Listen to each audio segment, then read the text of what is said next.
This crossover episode of Just Barbarian Things and the Esoteric Order of Roleplayers is brought to you by the generosity of the Esoteric Order backers on Patreon. Go to patreon.com/esotericrp to find out how you can become a backer too. Remember to follow all of us on Facebook, Twitter, and Instagram to keep up with all the latest news, and join our Discord communities to chat with players and fellow listeners. Links are in the description. The members of these episodes broadcast from New Mexico and Colorado. We recognize these episodes are produced on the traditional territories of the Pueblo and Ute peoples. We acknowledge their communities, their ancestors, their elders both past and present, and future generations.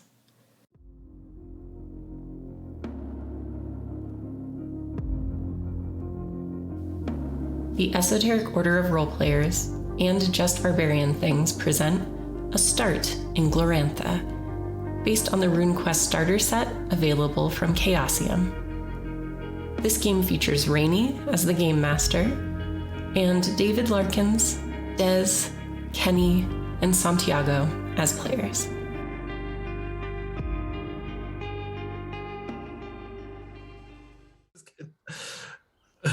Oh shit. Yeah. Man. Damn it. Okay. It's So happening. much for my suggestion that we abandon this and start playing some D&D 3.0. Oh no, let me Talking switch about gears. Homestar Runner. Ready to go. I can bust out so many adventures from our bookshelf right now. We could get going with that. It'd be fine. Can I use man. any feats from the Book of Vile Darkness? That's my main question. I'll be disappointed if you don't. I This is like the game master version of like, don't make me turn this car around. Yeah. I'll do it right now. I have an original painting from the Book of Vile Darkness Look at you. for 3.5. Oh. Yeah, there's a painting that Wayne Reynolds did. It's like goblins in the goblin pit or whatever, and it's like this big green pit and stuff like that. And he was at Gen Con, and the previous year we had become friends, so that year I was like, I guess I have to buy a painting. That's only fair, I think. Yeah. Right. I'm like, I should buy some art. That's right. Yeah. I was like, I want you to keep coming to Gen Con, so here's a few $100. Yeah, right.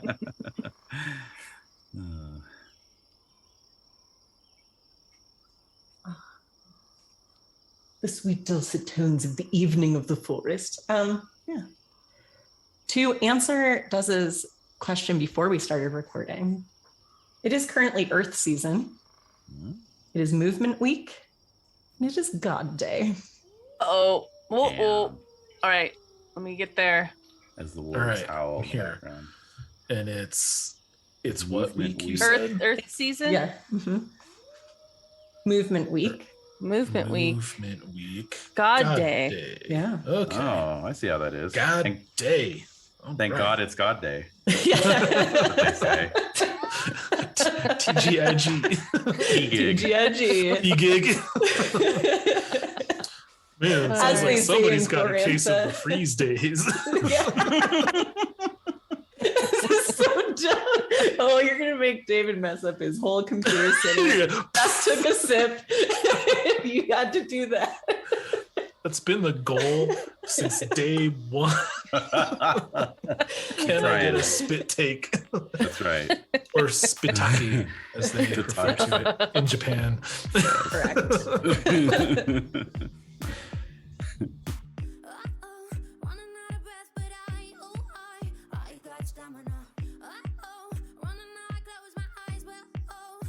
For a few of you, for three of you, it's been about a year since the battle at Pennel Three,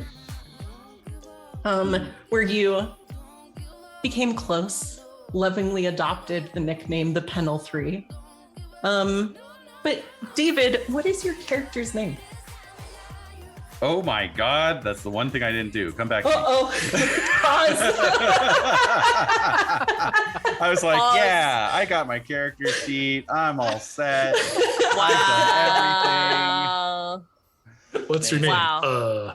Well, see you guys next time. Bye. You know what? I'll distract myself by talking to other people while you think about that. Please Hey, do. Des, what is your character's name? My character's name is Serzine. Serzen. Serzine. I like it. And Thank Kenny, what is your character's name? I have a character name. Uh-huh. Oh, well, I saw a name on your character sheet, so.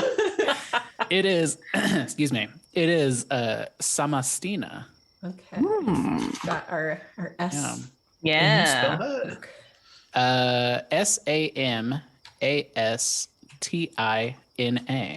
Oh, okay, that's easy. Des, how did you spell yours? Serzine. Serzeen. Right. Awesome. Thank you. I'm taking notes. Yeah. So Okay, and I am Korsar the Uncouth. Oh. dope. With You a have C title? or a K or That's a what? K, baby. Wait, spell it. Spell it. Korsar. Nice. Korsar the Uncouth. Mm-hmm. It's cool. I love titles like that. It's awesome. So, as we all know, because we're all incredibly familiar with this world, the Battle of Pennel Three took place in the southern region of Azrolia. I totally didn't have to look that up before we started. So Kenny has a question. Kenny has a question. Oh yeah, Sorry. go ahead. I have a question. Yeah. Did I miss Santiago's name? Oh no, he's not there yet. He was not part of the Pennel Three. Oh, So he is elsewhere. Okay, I see. Okay, cool.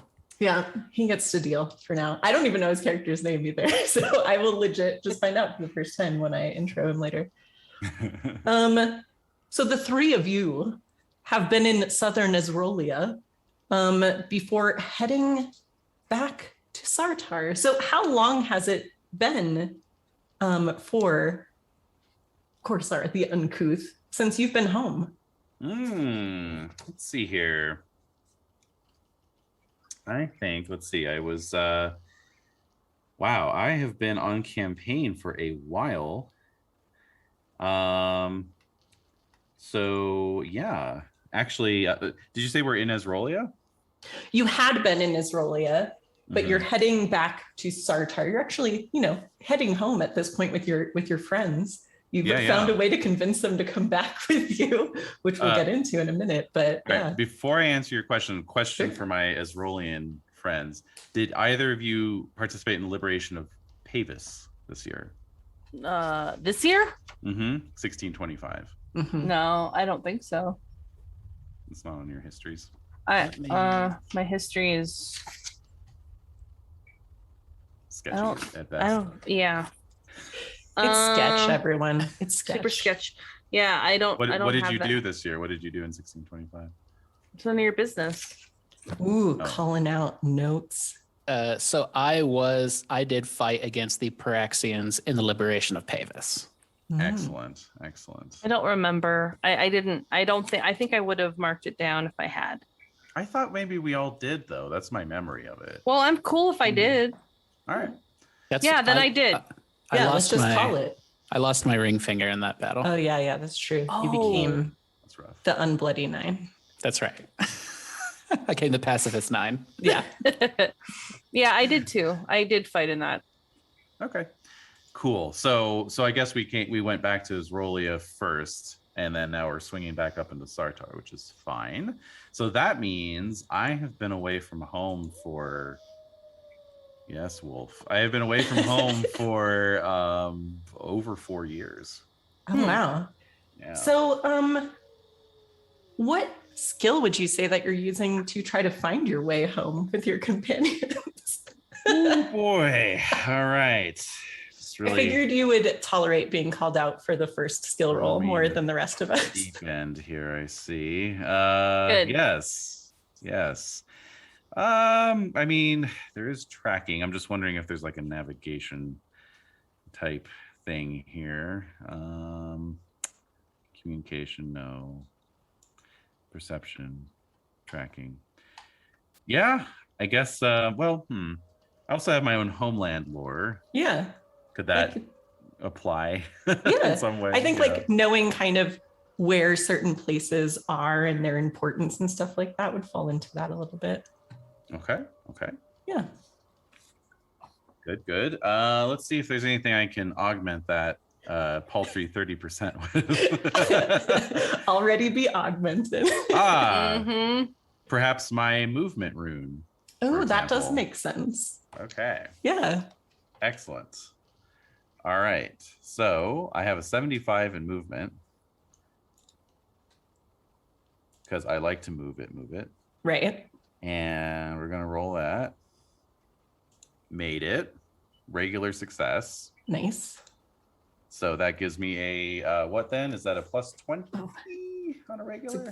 Great question. I like have to reopen all my documents again because once I start sharing things, everything explodes. I have to figure out, Santi, you have to help me troubleshoot this at some point because this has become an issue. This Did you- thing. Try turning it off and on again. Oh my God.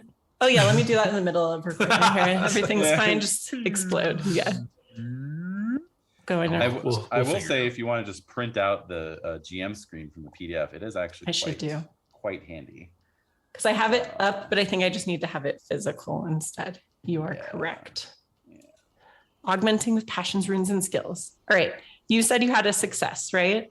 Regular success, yeah. Regular success. So yeah, adds 20% to the ability for the task, scene, encounter, or day as appropriate. And you get to check, you get to add a little check to your movement rune. Nice. Check. All right, here we go. I have a 50%. I have 50-50 shot at this, Yeah. which is fine. Mhm. I've never tried to find my way home from Israelia before, so Yeah, it yeah. makes sense. It's an adventure. Mm-hmm. Okay, here I go on my adventure. I made it. Huzzah! Yay. Hooray. All right. So, and it's probably the reason that, you were able to convince your companions to rouse what is basically still in the middle of the night to continue the journey right now, because you know that you are not very far from Dangerford, and there's a village there that has a couple of really decent inns.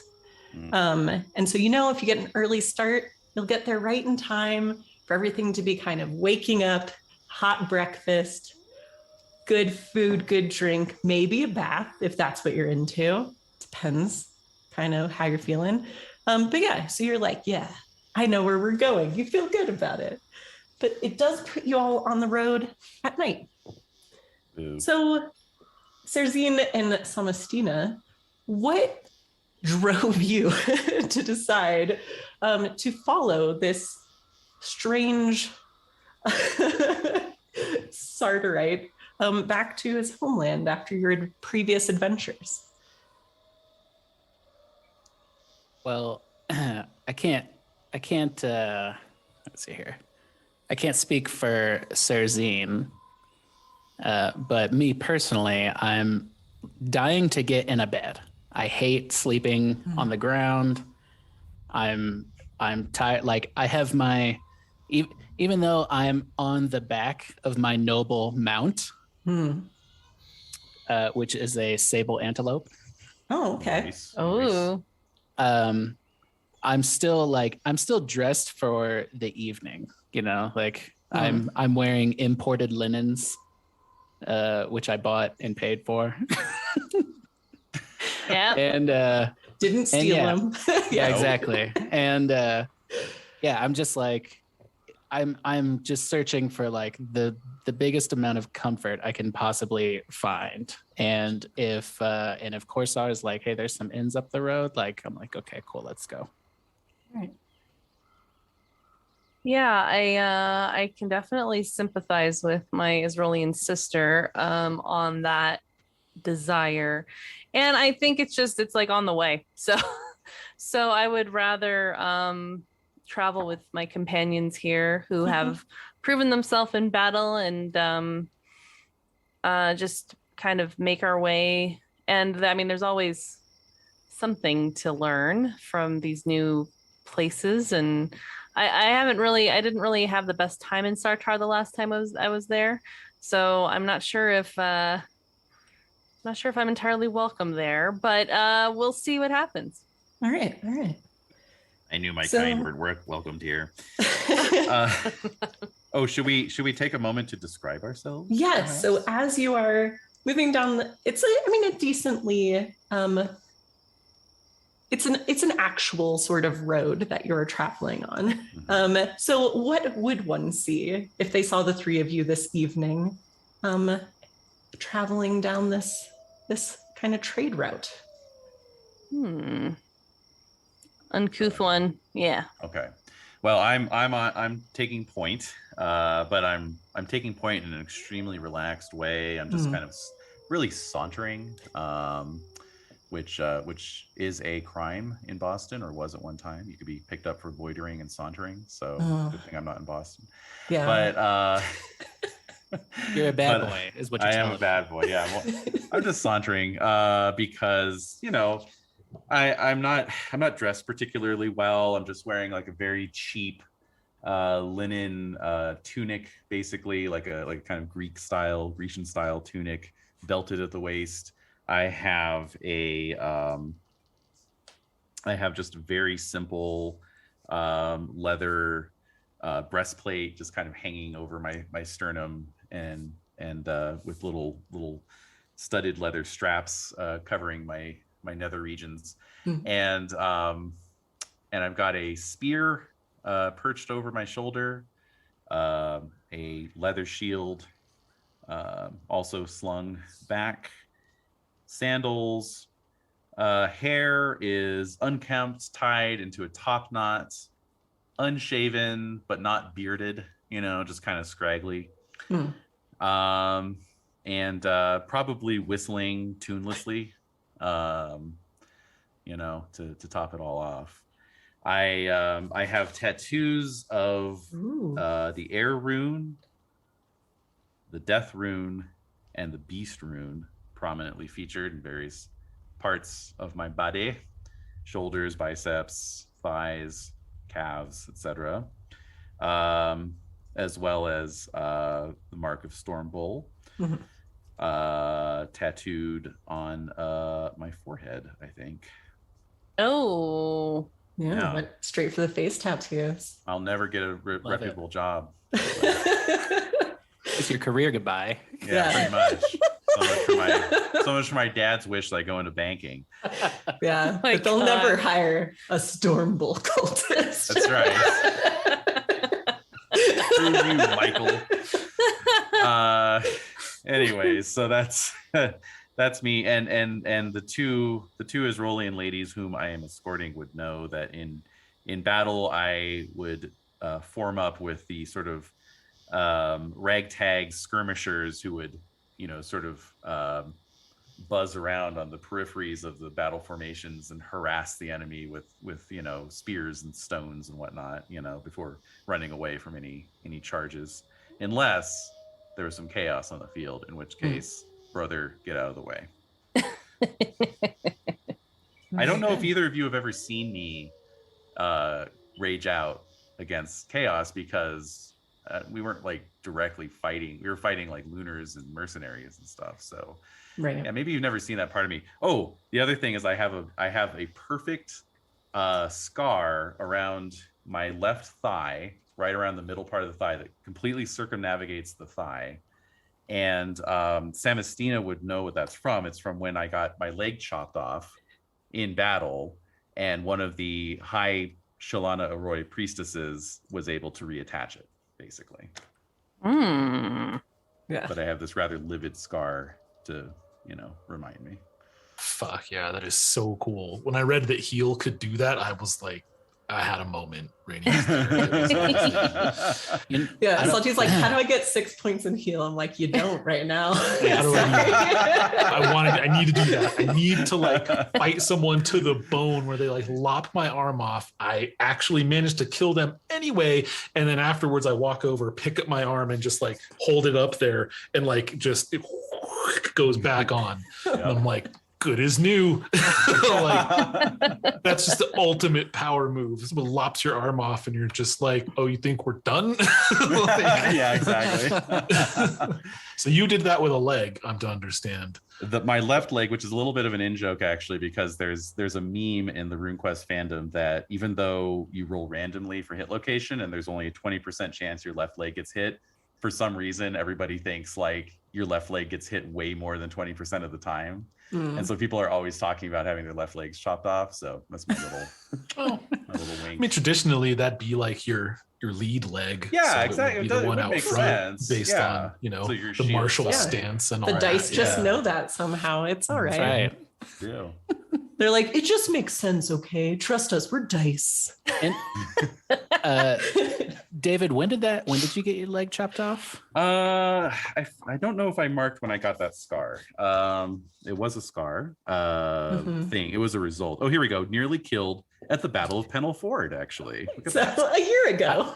I may have been there. I think Yeah. you were. I think Yeah. you were. I think you were probably present for the event. Maybe that's but- how you Yeah. cemented your friendship. It and might and be cemented my leg at the same Yeah. time. Yeah. because I do know heal, and I am a cultist of Shalana Arroy, so Yeah. Boom. I didn't know if you had that spell or not, so I didn't want to I did. So you can Cool. shoehorn me into your backstory if you want. consider yourself horned. Nice. Oh my god. Shooed. As the Shod. scar will shoe. Yeah. Yeah. SHEW. Well, Kenny, since we know that so far we know that Samastina is on her faithful steed, why don't you tell us a little bit more about what we would see? Well, I guess I'm just a regular old lady, Wait, an old lady? Well, I toyed with the idea of being elderly, but I don't think I am. Let me think here. I guess I'm what you would consider like pretty typical for an Israelian. Like I like to dress, I like to look nice for the boys. I like to, I get down. I've got What? He knows I've how got to a- party. I mean, right. I we am did riding- just have the big like fertility festival week basically not that long ago in this season. wow. So Duh. I'm I was sure there. y'all were busy. I go every year. Zay. Yeah. Yeah. Spent. It's I'm my gen, spent. it's my Gen Con. Yeah. Oh my god. It's OBGYN Con. Oh my god. What? GynCon. Wow. And we're done. All right, everybody. See you next Good week. night. Rest of my life. For the rest of my life, I'm going to think of Gen Con as OBGYN.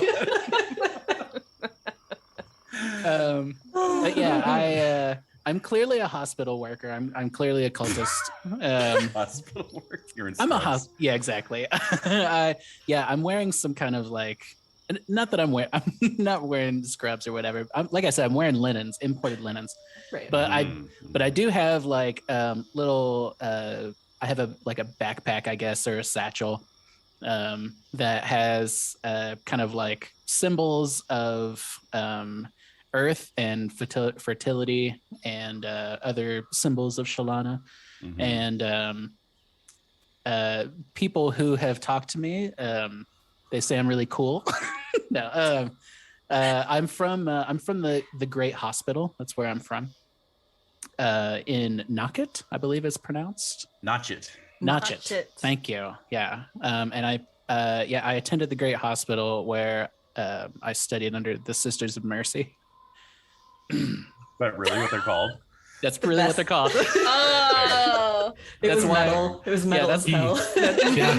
That'd be why I a pretty picked cool it. band name. I'm I know. surprised that hasn't happened. I was like, I was looking at being from somewhere else, and then I read the Sisters of Mercy. I was like, You're okay, like, no. That's it. I'm in. There I am. There better be some sort of chaos nest for me to clear out called the Cradle of Filth. If there's- Oh, yes. Oh. We'll make one. I will write Yeah. that down. Hold on. Right, yeah. Please make a note, Rainy. Guarded by the children of Write that down. Bodom. Well, Yeah, that's that's right, probably yeah. when you run into Samastina's forgotten uncle Marty. So that's fine. Oh, my poor Uncle Marty. Yeah. But yeah, I'm riding atop my great antelope, and I just have like really thick kind of black hair. I don't think I have any tattoos, but I probably have a ton of henna. Right. Yeah, and even though it's night and I'm kind of like wearing linens, you can smell. I have some kind of like floral perfume that I probably use to like. I try to keep my antelope dusted as much as possible and like groomed and take care of it, but it still has a little musk about it. So I use the perfume to kind of like offset that because I want to smell good. So yeah, that's me. Nice. Very good. And Serzine, what about you? So Serzine is walking alongside her mount, mostly, which I'm not really sure what kind of animals we have access to. So I feel like didn't do my homework. Whatever makes you happy. Please Could do my research. Giant red panda, sure, that exists. Let's just say it's good. Speaking of which, money. I got one here. Okay. Yes. So Serzine is walking alongside her mount to be determined, and because she is incredibly tall. So if you were to see her, you'd be like, whoa, this is a giantess. This is a pretty tall woman. Proportioned, very long legs, long arms, and wrapped in a cloak. But like a traveling cloak for the time. So like if it's warm, it's something that's lighter. If it's, if it's colder, obviously it's going to be different weave. She seems to have the right outfit for any occasion. And so the cloak serves a purpose to cover a lot of her ornate jewelry and general, more refined, garments.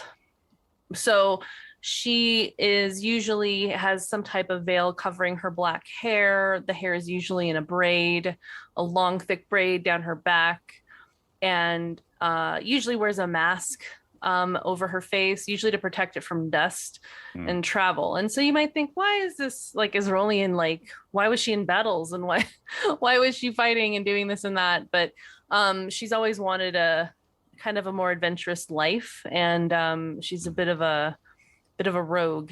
So she's very strikingly beautiful, but again, she covers her face a lot, so you would hear her before you would really see her. In terms of her voice, it's a very distinctive voice. It's very hoarse and very low. And let's see here. She also has a scar. She also has a scar on her left foot, which she is very peeved about. And she's trying to find ways to cover up this scar. Because other than that, her skin is pretty flawless. It's this darker skin color. I would say more of like a darker, reddish brown. And her eyes are dark brown, almost black. And yeah, and there's like a bit of another way you would know about her jewelry and stuff like that is like, or any beads or whatever she's wearing, because you do hear always like a faint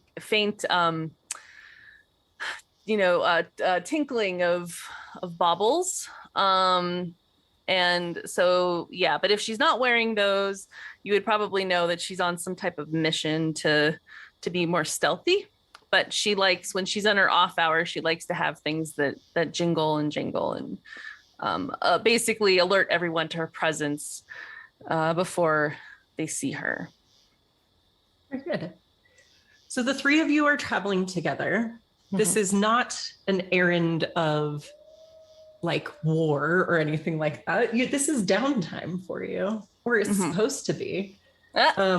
And you are kind of coming to this part of the road where you're about to turn and like come through the trees into the clearing where Dangerford will be. And something is tickling at the back of your mind. The three of you have been in battle together multiple times at this point. So for each of you, what is the first hint to your senses that battle looms nearby? I'd say it's usually the smell. Yeah. So,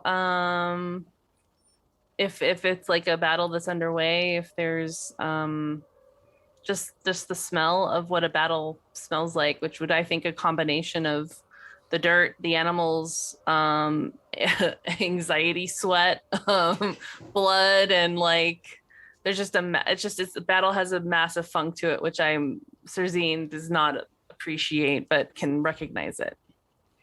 Right? I think for Samastina, so I mentioned earlier she had her ring finger taken off.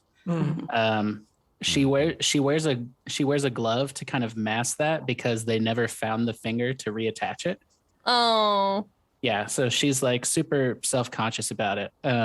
But I feel like she gets like a phantom itching on her, like where that ring finger is, because even though she's a pretty frail and small person, but she has like immense kind of like big spirit energy.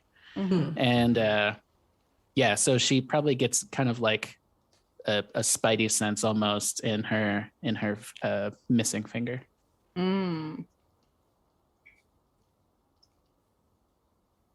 David, what about Korsar? I was thinking smell as well. Although for me, I think it's it's like the smell of adrenaline and sweat and fear. It's like so it's almost like a sixth sense thing as well. Yeah. So you're turning this corner in the road and everything sort of starts to get quiet. Celestine is itching at the missing finger, and you smell like, fire, smoke, animals, much more than you'd expect for a small village. And that telltale pheromone cloud of young, unproven men. Oh, yeah. Yep. And you can see where you would expect to start seeing the signs of the village. There are all of this mismatch of tents kind of arrayed in the fields around that area. And as you turn that corner, you immediately see kind of a lookout for this giant, like, just army that's massed there, basically, kind of do a slow jog in your direction. But meanwhile, Santiago, what is your character's name? My character's name is Kivra. That is Ciamhra. Her full name is Kivra Dunn. Dun. Kivra. All right. Korsar and Kivra. So yes, both uncouth. You are sitting outside your tent. It's night, full on night, but there's a lot of tension in the encampment. It's really clear that the fighting's going to start soon against the Lunars, who are on the other shore of the creek that you are in here. And everything's active, even though it's so late. The Praxians are off tending to their beasts. All of the nervous younger ones have that twitch that you've seen before, just waiting for things to happen. You hear the sounds of people going to their various altars, worshiping, getting ready for what's about to happen. But what brought you to the front line of this conflict from your time kind of hunting a field? Well, the backstory that I had in mind is that I would be hunting a field with my tribe, and then I was enamored with the idea of being a temple guard at a temple of Babeaster Gore, and entered into that career field, but had some sort of crisis with the Grand High Doodah of the temple. Something that is really, what they're called, yes. Something really bad happened, and and I kind of table flipped after that, and I left. Mhm. Because that resulted in this huge beef with that whoever's the leader of that temple, and I left to join the army. Like, it was like I had this crisis, life starts falling apart, and then you see the, like, I want you to fight at the battle of the fjord against the hated Lunars, right? And like, no, that's a good idea, I'm gonna go do that. And so that's why I was like, I'm gonna enlist, because I'm like, I'm out of here, I'm leaving. Also, I mean, fuck them, and also freedom. So like everything just kind of piled on. And so I just showed up, and I was like, I'm here to fight. And they're like, cool, the fight's over there. And after I completed my first tour and it was like time to go back to the temple, I was like, no, I'm gonna stay here and fight. I'm not gonna go back there. So this is my life now. And that's why I am fighting against the hated Lunar at the Battle of the Fjord. Yeah, I mean, if you were looking for something more exciting, more free, getting swept up in the army being led by Caller's Starbrow is not the most unusual thing to do. So yeah, you've been waiting for the fighting to start.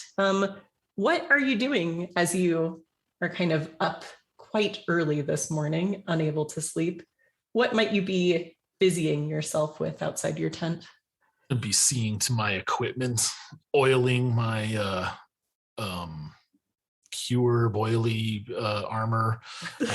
No idea if I'm saying that right. My boiled leather armor and my leather skirts, which are more like a belt of belts that are like straps, I guess they call it skirts. And checking my composite bow, making sure it's not been affected by moisture or delaminating, that sort of thing. All the arrows, flexing them, twisting them, making sure there are no torsion breaks or splinters or anything like that. And just to call you out, what is your cat's name? Oh, yes. No one is safe. Oh man, I do have curled up next to me my hunting animal, who is a shadow cat. And I really want to name her Lockheed, but that wouldn't fit in universe. So you can spell it in a way that will make you feel like it is if you want to. Yeah. Let's say that her name is something adjacent to that, something, so some Celtic interpretation, some Gaelic flavored version of Lockheed. Okay. Yeah, and it is your, shadow cat as much as anyone owns a cat. But the cat has been with you for a long time. So it seems like a thing.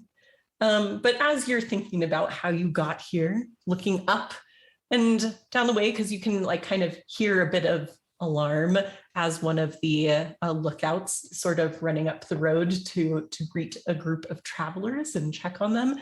And you see the very recognizable form of someone like you haven't seen in a while. Korsar the uncouth, someone from near where you grew up, I'm sure. But yeah, people you recognize on the road being intercepted by one of the lookouts. What do you want to do? Oh man, if it's someone I think I recognize, I'm gonna shove the arrow that I was inspecting back in my quiver and put it down beside me and run up to greet them alongside the sentry. And so what would they see exactly striding up the road towards them behind this lookout? Nice. So at first it's a kind of a nondescript figure, because Kibra also tends to wear a cloak, but this one is like a fine dark green wool type of cloak, but it's your hooded cloak and all that. But as she stands up and takes off with a purpose in that direction, the hood blows back and sort of billows off behind her. And striding up that hill, she's also very tall. Maybe not quite as tall as Serzine, but she's more of very tall for a woman as well. But the first thing you notice about her, I guess, would be just the lithe musculature. You know, she is not your courtesan type or similar. Like that's what you're into. Unless that's the type of courtesan you're looking for, then yeah, but not your typical type. A lot of her fellow soldiers are jealous of her capped shoulders and ask her for like, you know, what's your secret? What's your routine? You know? Yeah. What's your signature type of push-up that you're doing all the time? Yeah. Yeah. Right. Yeah. How did you get those diesel calves and all that?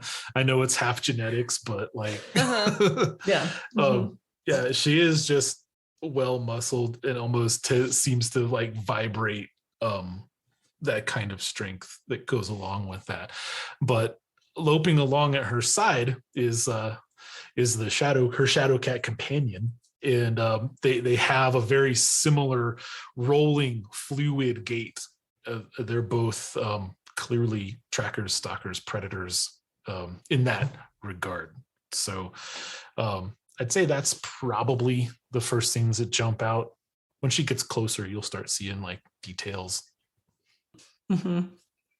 Definitely like nice.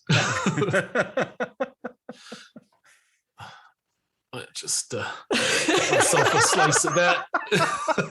The game devolves. I started following her account because she's like, cast me as She-Ra in the live adaptation, you cowards. And I'm like, yes, somebody fucking cast her as She-Ra. Jesus Christ. Cast her as something. Cool. I don't give a shit. No, yeah. Just kidding. That's awesome. Yeah. So this is the form you see. So first you see this like just nerdy little lookout running up the road towards you to question your business here. And then behind the lumbering, rolling, gated form of Kivra.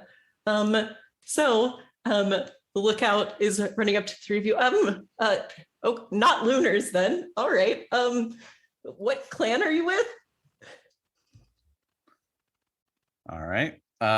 So not particularly, not making a big scene out of it. Yeah. I'll just kind of come up short and plant my spear on the ground and look this guy up and down. I too am also huge, so we're the huge party apparently. No, not Samastina. Three huges and a Samastina. Yeah. Yeah. Three double bottom. Whoppers and a Whopper. It's three Whoppers and a small onion rings. Oh, great. Now I'm hungry.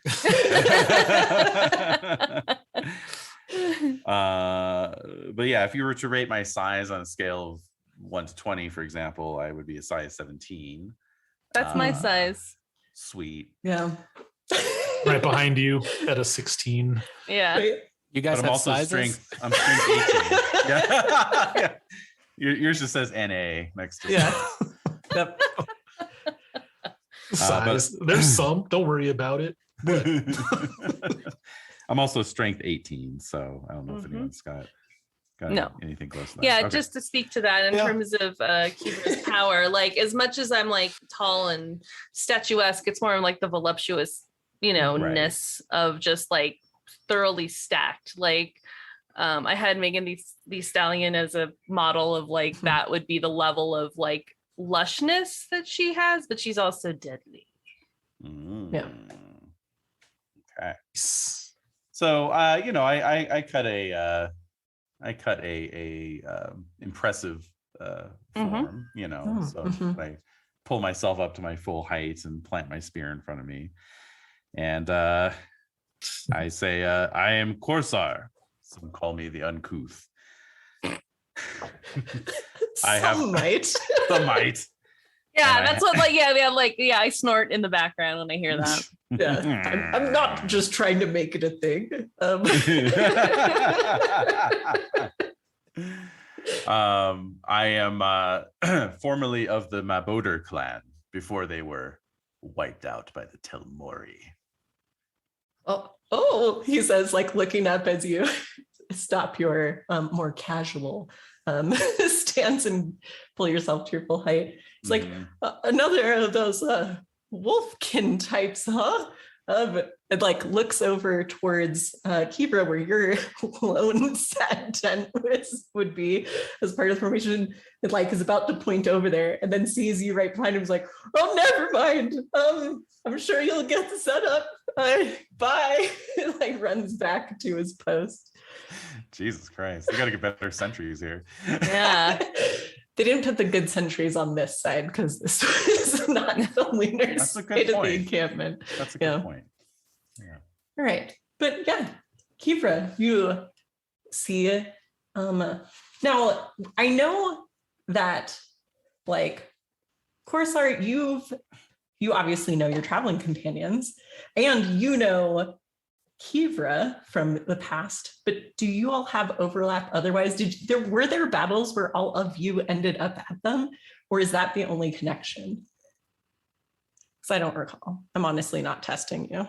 Yeah, no, I don't think Kivra fought in any battles, did she? Let's see here. 1622. Survived the Great Winter of Year 2. A battle in its own way.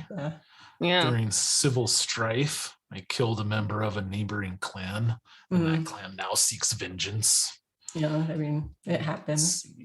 1624 was a random boon. I was waylaid by outsiders, and my clan came to my aid. And here we are in 1625. So I didn't see not a lot of war going on. So. Yeah, this is your first go round into it.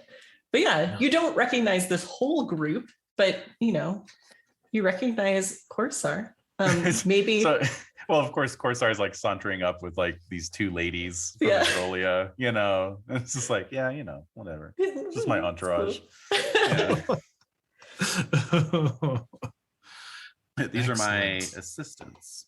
Yeah. So, what sort of broly greeting might you have? I don't know. Would I recognize Korsar, or would Korsar recognize me? Who goes first with this recognition thing? Well, I think it's a matter of there have been years between the last time you've seen each other, and those years have caused some change, but recognizable still, especially since kind of the boons, what you both are from, there aren't too many people to know. Everyone kind of knows everybody. So no, I think you'd recognize each other. Nice. For sure. Cool. So as soon as I recognize Korsar, I'd stride up to him and say, Korsar, you son of a bitch, and hold out the arm for that. Hopefully he'll clasp my hand. Absolutely. Yeah. Nice. So we can have a flex off maybe with that. Totally. And so this is when we get to see who gets to say, what's the matter? The army got you pushing too many pencils down carts, something like that. Yeah, it does seem like maybe we both need to roll something in this case to see how this silent test of biceps goes. An opposed roll, if you will. Yeah. Yes. Strength times 5, perhaps. I think that's a good one. Okay. All right. Well, I need a 90 or less. Oh wow. Okay. So here we I go. have no idea what to roll here. Oh man, that's actually pretty shitty. That's not great. I rolled an 81. Ooh. Okay. All right. Well, I'm gonna roll these 2 dice and see what happens. Holy shit. I don't know what that means, but it's really low. Uh-oh. So wow, 2. Yeah, that's a 2. That's insane. a 2. Okay. So just so you know, as a general rule for things, I'm sure you remember Call of Cthulhu. Mhm. how it's a roll Mhm. under system. Yeah. Mhm. Yeah. Mhm. And see how under you have rolled. Yes. Right. So Yeah. I just don't know what I'm targeting to roll under, like for a strength check. Like, So, David said strength times 5 or something. Times So is that 5. Yeah. So that So would it's that easy. kind of set your barrier to Okay. entry. Got it. Okay. I just want to find out. I mean, obviously it's a 2, but I mean, like whatever. Yeah. Like I just want to find out what the target number was Sure, just for sure. my own edification. All right. So 17 times 5, I had to roll under 85. Okay. Right. Gotcha. Cool. All right. So moving on. What does that mean? What happens? Yeah, that's a good question, because that would be like, That's I mean- almost a critical. If you roll a 0 Yeah. 1, it's a critical, right, and everything else is a fraction of what you're trying to roll. right. Yeah. So, but it's definitely a higher level of success compared to Korsar's, right? Like if you were doing it that way. Is that Oh how yeah, it that's works for definitely some? that's a special success. for Yeah, sure. special versus a normal. Yeah, versus normal. Yeah. Yeah. Special So successes are 1/5 of your goal. So Yeah. I don't know, 1/5 of 75 is this is shades of my Palladium house rules. Oh. 1/5 of 75 is about 12, I guess. So yeah. That's or so. Yeah. yeah. So you rolled a 2, you're good. Yeah. It's all coming back to me. Mhm. So yeah, although I think it would maybe not be as obvious unless you want to make it obvious, Kiever, this would be up to you. Since you know in this like kind of friendly battle of biceps, you can feel you have the advantage here. But you can leave it at that where like, you know, he knows, but you know, no one else has to know. Or if you want to push it, I mean, you could do No. something to make it obvious to his traveling companions that you're the stronger one. It's almost like the opportunity is that, you know, you get to like show off for each other, but also anybody watching, and the people watching typically are like not interested or whatever, right? It's like between the two bros or whatever else. But like if the less your, you know, opponent quote unquote wavers, you know, the more you get to push against them, thereby, you know, increasifying your pumpitude even more, you know what I mean? Whereas if you can't push against them very hard, you don't get like the bulging vein and all that kind of crap, like, you know what I mean?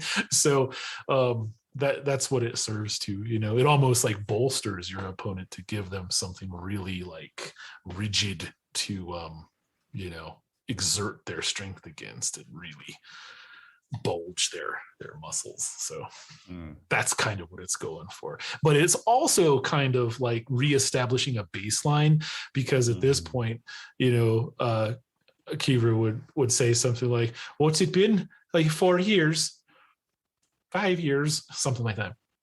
And because back then, you know, I was a lot younger, a lot smaller, and maybe used to like, if we'd roughhouse or whatever, you know, Korsar would just like toss me out the hayloft or something like that.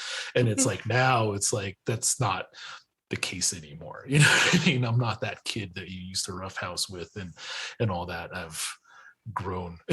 So that's the only thing that I think would come across. And I don't think that there's any, you know, any kind of challenge in it or anything. And that's probably, see, that's why you won, is because I wasn't expecting you to come in hard like that. You know, I was like, whoa, you've really bulked up, you know. So I might even say something like that, like, you know, you were much more powerful than the last we met. Oh man, the temptation to go full Anakin is like strong. My powers have doubled since last. That's right.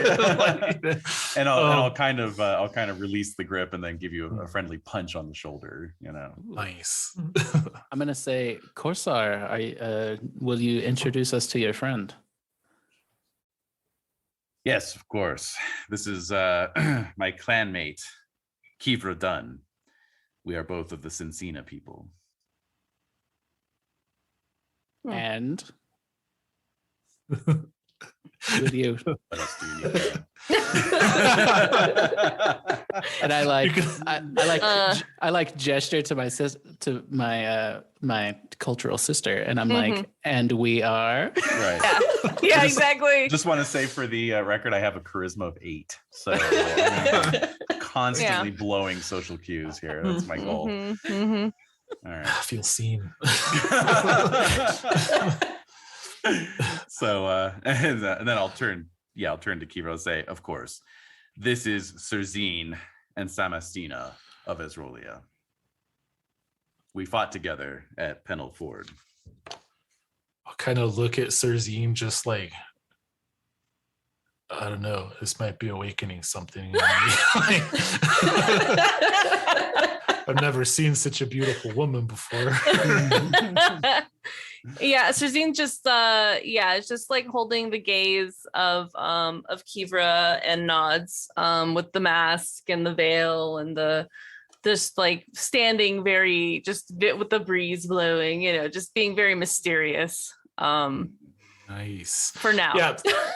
And I feel like because of all of that, like the eyes are just thrown into sharp relief. So all I see are these just like the magnificently gorgeous eyes, probably with, I don't know, bedazzling of some kind, like coal and all kinds of that. Oh man, and very like smoky and all that. They're gonna come up, like I'm gonna see that, like when you talk with that like husky Kathleen Turner voice later, I'm gonna be like, stop. like damn it. Quit falling in love with me, you. Gripping then your knees, like.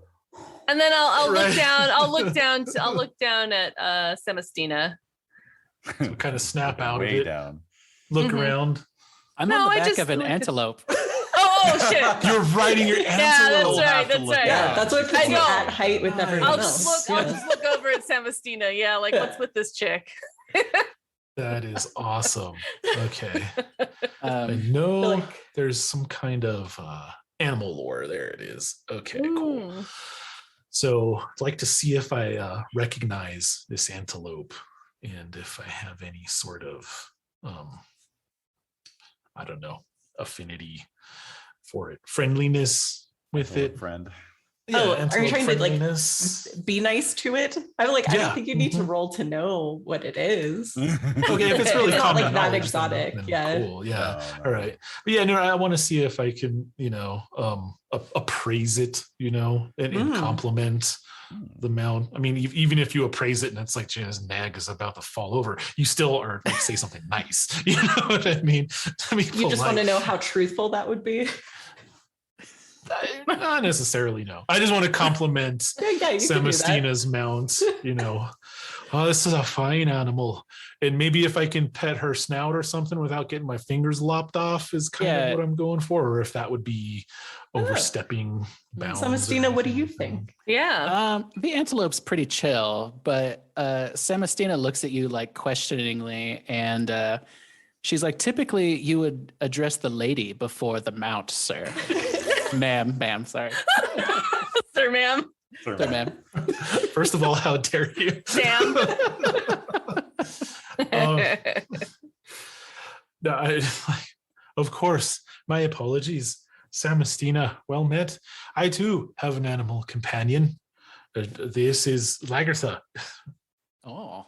Always by my side. And I imagine her sitting there, in the Egyptian style cat, sit, with the tail around the front paws and then kind of just looking around like she owns the place. Is this? Yeah. Oh, go, Kenny. I was just gonna say, is this a typical cat, or you said shadow cat earlier, but I don't know what that means. Yeah. So from my understanding, a shadow cat are like renowned in the area, like they're these legendary animals, that kind of do their own thing and have almost a dolphin-like level of intelligence and almost equally evil of their own. Yeah, I was gonna say. And they choose who they hang out with, like you can't buy them as pets, you can't keep them in captivity, you know what I mean? But they're a common hunting companion when they like bond with someone. And so this one bonded with me as a hunter from the Cincina tribe. And we've been together ever since.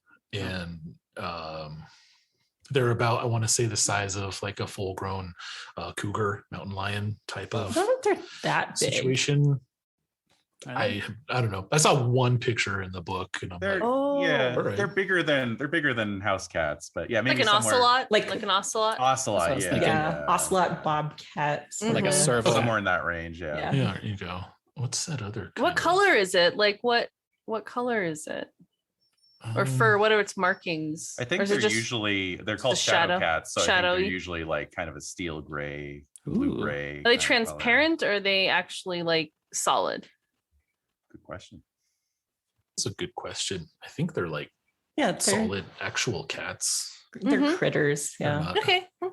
But they do often know magic, so Yeah. you know. Whoa. I'm sure Oh, so cool. Well, Yeah. I will, when you gesture over to your shadow cat, I immediately recognize it as such a creature. And I nod and I say, that's very impressive.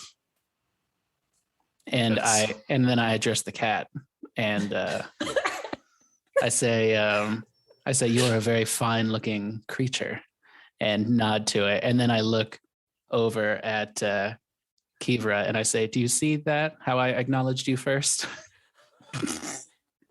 Oh, I love it. I love this. sassy. Apparently, it's never too late in the evening for a lesson. I have taken note. Well met. Nor too early. And Senestina like fights back a yawn. Yeah. Mm. Yes. Are we to sleep here tonight? I croak out. Yeah, I roll my eyes, disappointed. Like, Yeah. I thought I was going to get into a bed. Yeah.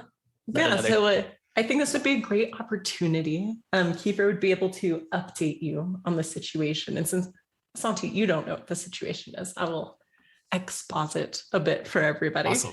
Thank you.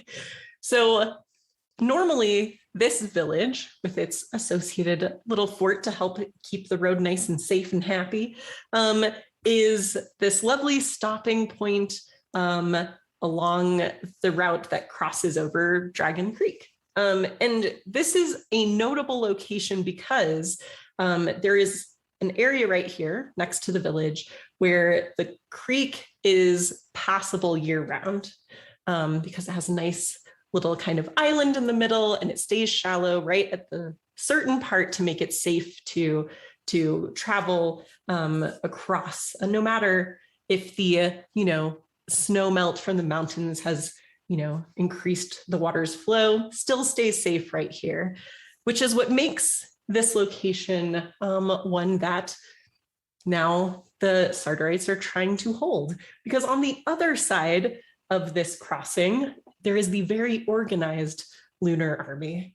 But on this side of the crossing, there is this haphazard arrangement, although large, of war tents from various regions. You can see banners from Ezrolian mercenary groups, like people from all over who have funneled to this point because they know, because this is what the Lunars love to do. They love to find those good old points where they can get deeper into this land and take them over. They know that having the Lunars control this access point would be devastating for the local people. And so now, under the guidance of Caller Starbrow, whose war tent is kind of in the middle of this taken over area of the village, they are preparing to engage with the Lunar army to prevent them from pushing forward into this land. And the expectation has been among the camp that that first charge will happen this morning as the sun rises.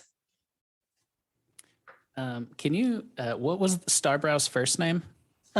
Yeah, it's Kallyr, so Kallyr.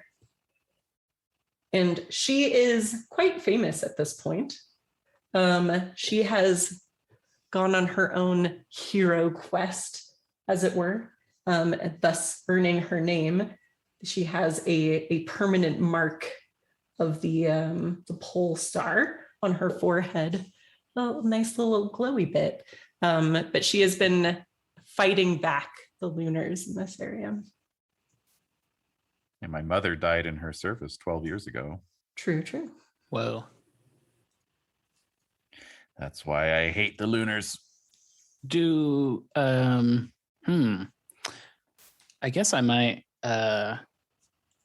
wait, who exposited that to, did anyone exposit that to us, or was that just GM? Well, so that's done. what Keeper would know if you wanted to share that with Yeah, these folk Yeah, are like, absolutely. are there beds here? And you're like, Yeah. "No, there's Yeah. war tents."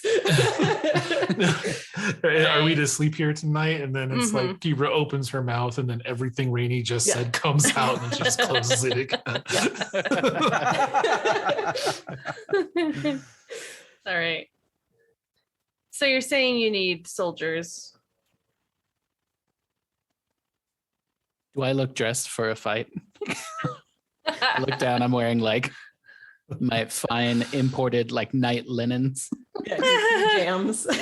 Like, I'm in my jammies. pajamas. Okay.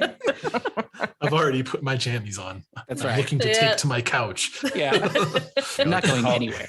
Like a college freshman just wearing pajama pants and slippers. You know. God. Mhm. Ay. Well, Semistina, I mean, you have aided us in battle in different ways. So Yeah, I think, you work the back. You right, hang out. right. You know, That's why they like me. healers. That's right. You're an amazing back rub. But yeah, I mean, I expect that you would be protected, but whereas you need us to help with this effort.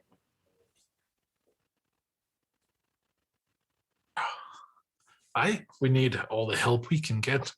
As you can see, the Lunar army is arrayed on the other side of the river, and we have our forces, such as they are, led by none other than Color Starbrow, and the infirmary tents, the sick tents, are down this muddy road here, where they're seeing to the wounded. My tent is right here. Of course, you're welcome to any room, such as it is. However, it would be a bit of a tight fit. We'd have to squeeze in. I do think that the quartermaster is down the way and behind that tree there, as you can see. And I feel like they might be able to see to your disposition there as a start. I can lead you about and make the introductions if you like.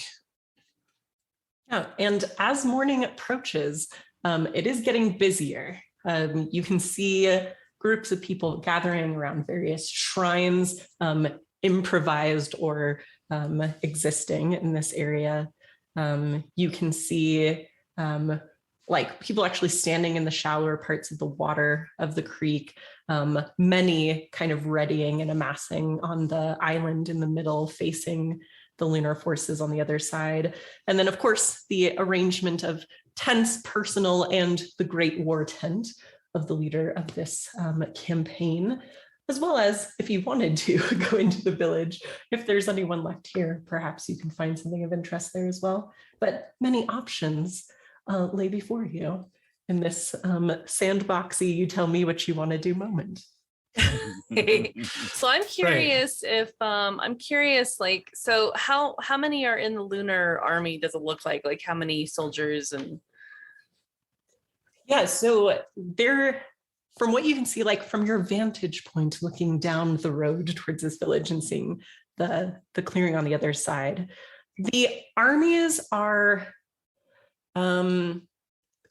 relatively evenly matched as far as numbers. The Lunars look much more organized. right. Where like their tents are all in these perfect columns and rows. It does look like they have brought horses, and so they will have cavalry. And of course, they are known for having various magicians and stuff as well. Very organized, they are conquerors. So the issue is less the numbers and more the plan. Because this is what they do. So who is it obvious where the leaders like tents are, like Oh, on the the other commanders? side? Yeah. Is it obvious where those are? Yes. Okay. And they're very centralized to the other tents. the setup. other Yeah. tents. Mhm. Okay. I would like to do some wild stuff as per usual. Yep. But I'm gonna think on it because I'm wondering, I'm just looking at all of my different little gear.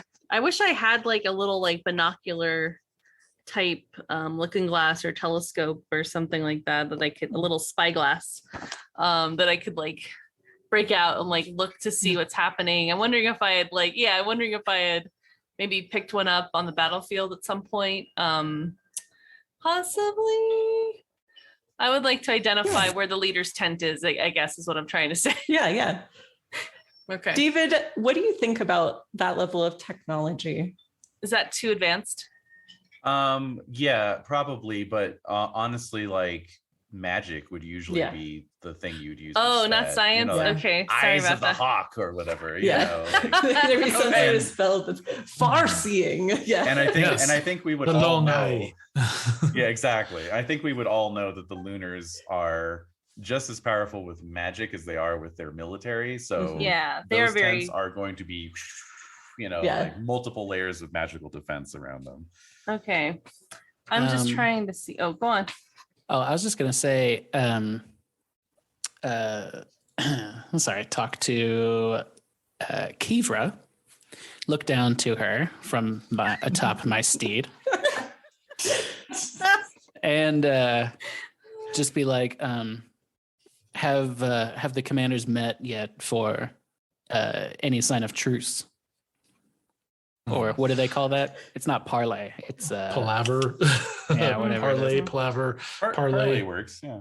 Parlay. Have the commanders met to discuss terms? There we go. Okay. As a player, I'm gonna guess no, but I don't know. So I don't know. Have they? What you would know is that you're the leader of your army on this side of the creek, is known to be a fierce warrior, a hater of the Lunars, who has been fighting them for more than a dozen years at this point, with a probably the only thing more famous than her deeds is her temper. Yeah, you don't think she walked over to be like, so what if we don't, guys?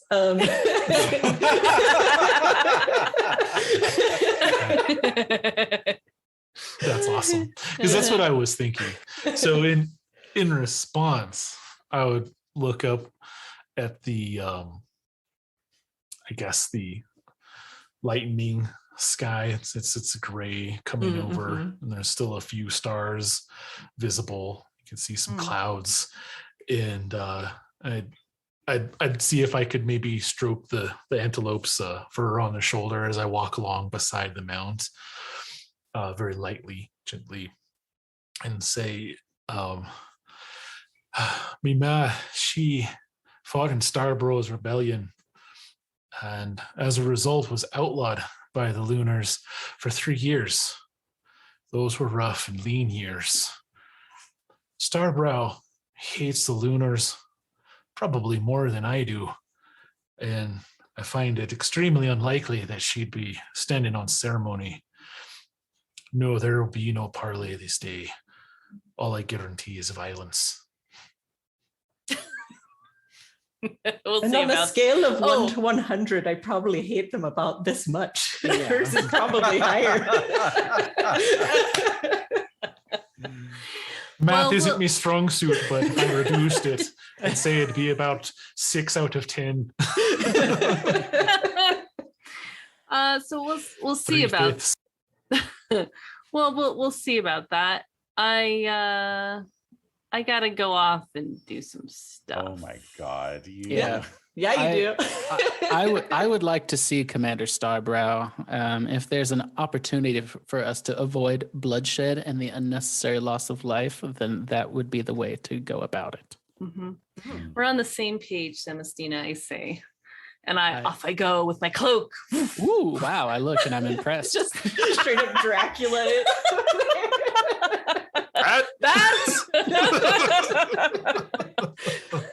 Except in this game, you probably could do that. So Yeah, that's true. yeah. Let your dreams be dreams. Yeah. So where do we want to go first? Like what do y'all and wait, Korsar, what are you thinking about this? Ice Queen. What? Yeah. No, when Kivra is talking about the Lunars and Callier, like I'm just nodding along, like, you know, I'm in this. This is, you know, this is what we're doing. I thought we were gonna sleep, but instead we're here to kill Lunars. Do I get to kill the Lunars? You know, that's the main thing. So All right. Okay. So I have a very ornate plan and idea. I expect nothing less. Yeah. I have to go with my strengths. So Right. I would like to figure out a way to we'll set the stage with infiltrate the lunar camp. Okay. I would like to attempt that through Absolutely. glamour. Mm-hmm. I have spirit magic. I can cast glamour, and I want to look like myself, but with like lunar armor and all that sort of fun stuff, if possible. I would say like just in line with what Yeah. David was talking about before, like just things you would know. That's I think that's really plausible. And so Okay. I'm into this plan. Okay. You think it'll be more plausible the more outskirts of the lunar camp you are, and less plausible the further in you get, as far as That makes danger sense. zone. Yeah. Yeah, I want to go in the danger zone though. Like I want Of to course you figure do. out a way to I want to just call me Kenneth Loggins. I want to go Mhm. there. I want to get in there. I want to figure out a way to bonobo the situation and find the leader, seduce, and dispatch with, well, not bonobo, then chimpanzee, seduce and then dispatch of one of their core leaders. Yeah. Bonobo style, positive like, chimp, no. sexual situation. Chimp, Yes. snatching privates off. No, bad yeah. times. That once we're done the deed, we'll see if it's worth my while, and then remove and dispatch with. So yeah. Take a grainy dick pic first, and then Right. there you go. Yeah. Yeah. To humiliate. Call him. over a local artist. Paint this. Paint this, but not so good. But not really well. Just do a No. little baby sketch. Smear of it a this. little. Yeah. Yeah. Blurry. I want to figure out a way to infiltrate as high up as I can get. And yes. All right. To get close enough to begin your glamour, Mhm. there are two obvious ways to get over there. One would be to kind of super ninja style cross through the deeper water to the banks, where maybe that would be less noticeable. But the other way would, if you want to, go through that passable area of the creek, would be to cross over where the Sartarite army is amassing on the island in the middle of the creek, and then cross from there. That area is likely more heavily watched, but would require less swimming. Right. Yeah, I think the swimming would really cramp my style. I'm trying to look at if I have swimming skills here. Yeah, not great. So yes, I think that would be, I think the latter option would work best. Okay. I'm so scared. Okay. Talk to me about how you would move from like the, for you, safe enough island to be on, across that into lunar space without being noticed. What is how are you going to accomplish that? Okay, just 1 second here. Sure. Sorry, I'm so sorry. No, you're good. All right. Meanwhile, while she considers this, Yes. I did hear that perhaps there was some desire to visit the war tent. Is that something that the three of you would be doing, or is that something Samastina is doing, but our anti-lunar friendos are doing other things? Like the Yeah. command Prepare. tent? Yeah. Okay. Mhm. Yeah, I mean, Samastina definitely wants to do that. Yeah. And you, if I'm not mistaken, you vocalized that, like you had a whole speech about like, we need to talk to the commander to see if we can avoid this unnecessary bloodshed, etc. Exactly. Okay, cool. And then once you say that, I would happily volunteer, to escort you to the command tent, and with, so you're not just some rando walking up, you have like kind of a local, you know what I mean? Like maybe seeing if you could get an audience. I can't guarantee anything, I'd be happy to escort you to the command tent. I know where it is. I'll do what I can, but I don't have any pull here really. But at least I can introduce you, and perhaps you can gain an audience with Kellen. Thank you, Kiva. Sorry. Kivra. I do like that it's kind of in character that you sort of just aren't using her name correctly. we just met. Yeah. You're like, this bitch talked to my animal. Yeah, for real. And then rubbed all the never good gonna smells forgive you off for of it. this. Smudged all the runes. That's right. I'm like, how dare you? I hate these Western barbarians. Yeah, you change your hate to whatever this person is. Yeah. I'm like, who are you again? We just write this down. Yeah. Oh my god. No shit. Kiva would be like, you're gonna have to take a number. Yeah. Oh my god. 70 is the number.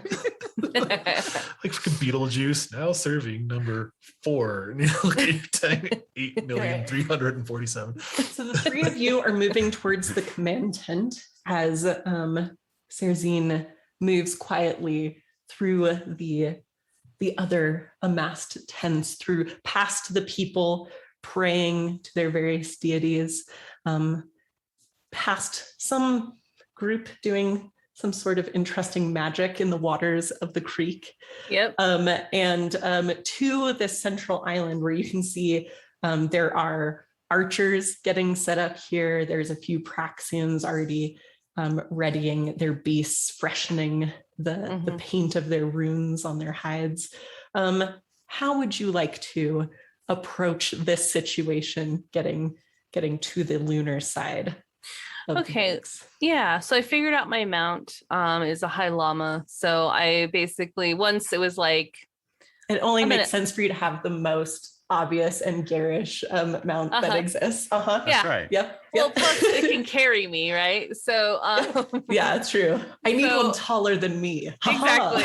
Yeah, exactly. Like, this is the biggest one, damn it. It was this or Triceratops. Yeah. Okay, so I basically take off all of my jingle jangles, little blingy blings. I kind of remove all of those items, put them into my travel bags, and then off I go.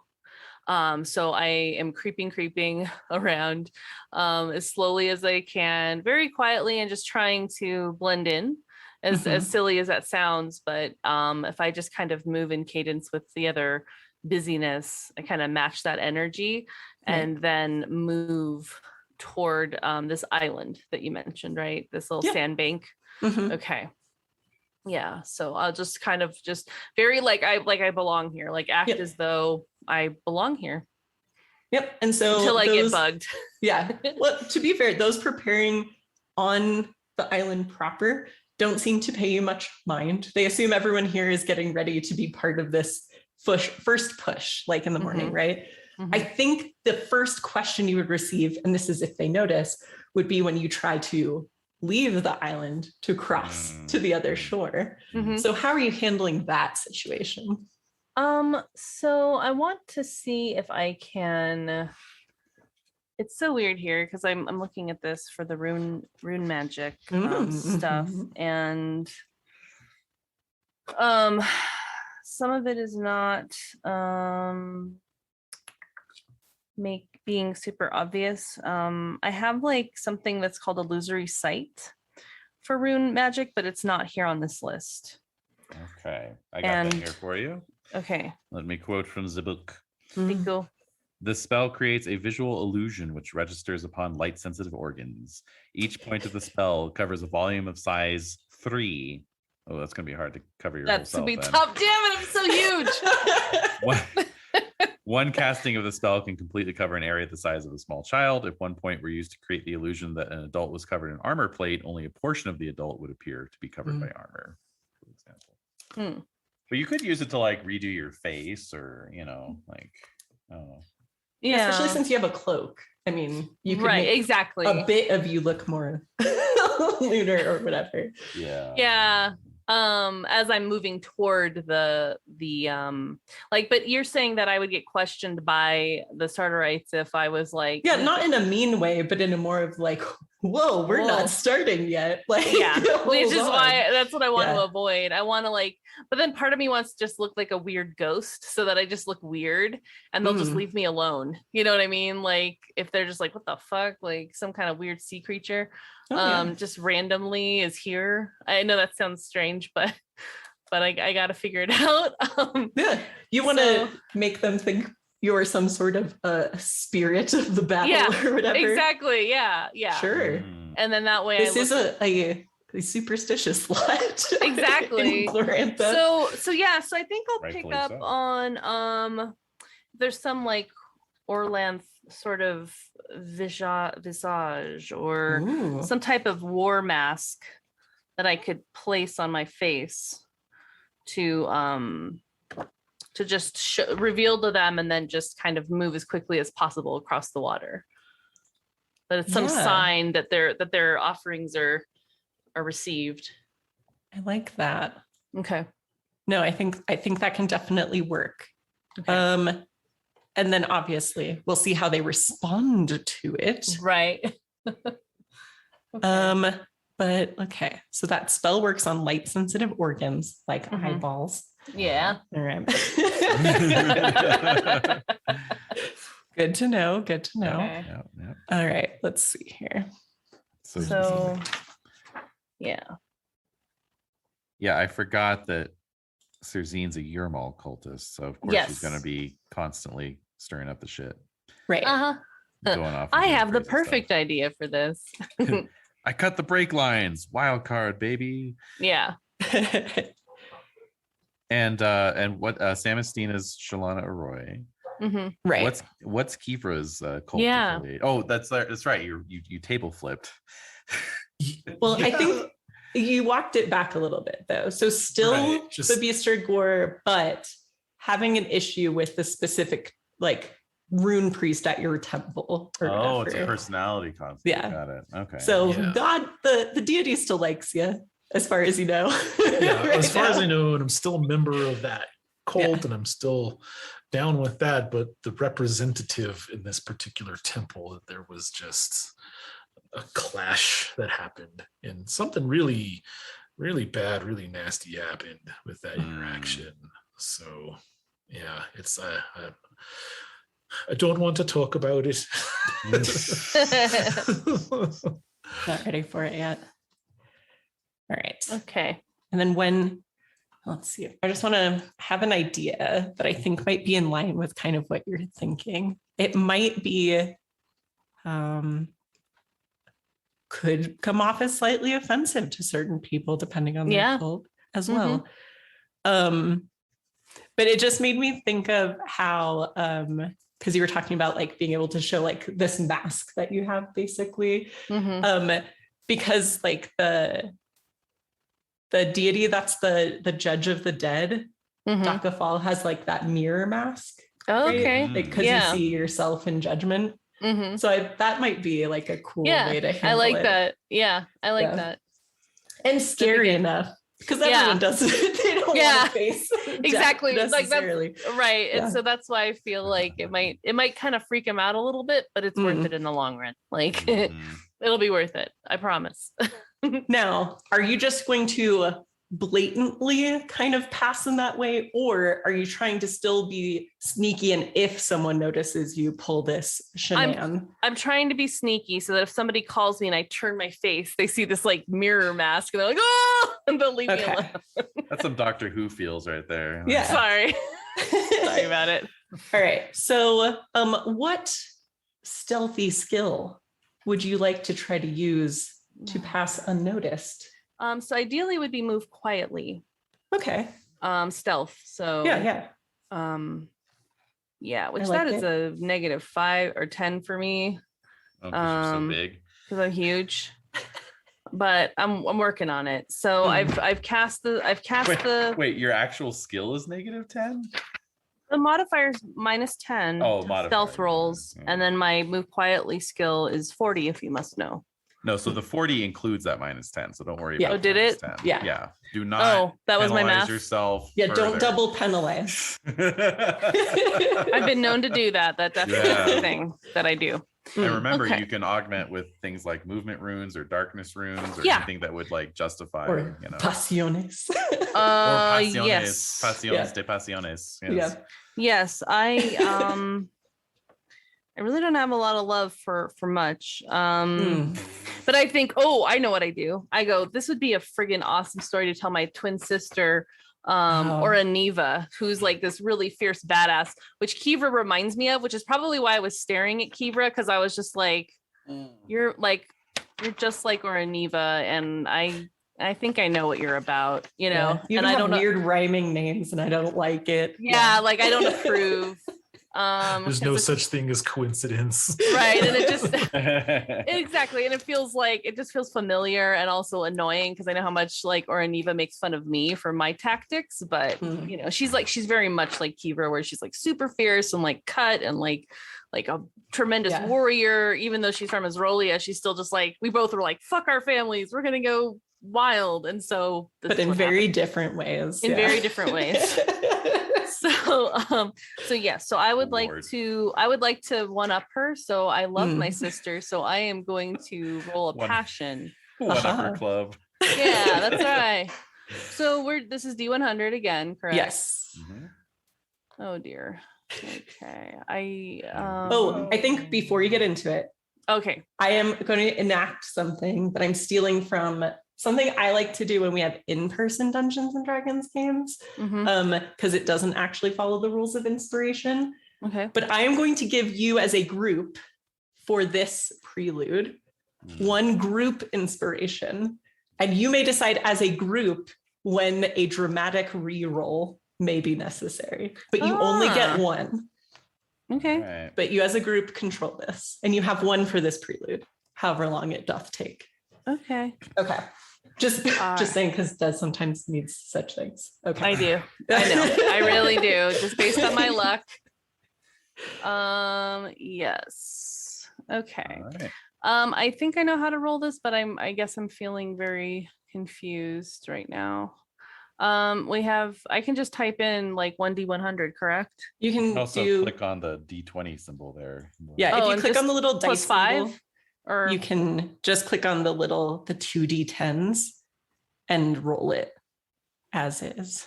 this is beyond my understanding right now. Roll, and then just click roll. Or you can use chat commands, which is you've been doing. I'm still getting oriented to all of this. Yeah. Sorry, You're everybody. I'm just, I don't have the patience. I almost rolled a D1000. Okay, here we go. Well, that would also be fun. Okay. So I made Okay. my passion of my sister. I love my sister. So that gives me a plus, does that give me a +10 to my +20? +20. To my skill. So that's a +20 to my move quietly. So that would make it a 60. And you get to check your. I did. Yeah. Your thing. My passion. Okay. Yes. So Already did. yeah. I do that at least, right? Okay. So we got here. Okay. So now I'm rolling for my move quietly. Okay. Boop, boop, boop, boo. All right. I made it. Well, there you go. Sick rolls, That's bro. a special success. Even. Yeah, that is a special success. Ooh, so I didn't even have to use my rune point, but I did. Yeah. Well, I'm gonna say, like, if you wanted to have that in reserve ready in case someone stopped A reaction. you. Yeah. Oh, okay. So like perfect. maybe you didn't like have to pre-cast it necessarily. Okay. But that was your Yeah. plan if It someone was. stopped you. Yeah, So not and I only was- did no one stop you, I mean, it's a special success. So what do you think how did that go especially well for you? how it went. Well, I'm giggling to myself that I didn't have to cast that awesome magic trick because I thought that would have been pretty cool. I'm a little sad though because I would have loved to have like seen the look on their face. But I think what ends up happening is that I get through.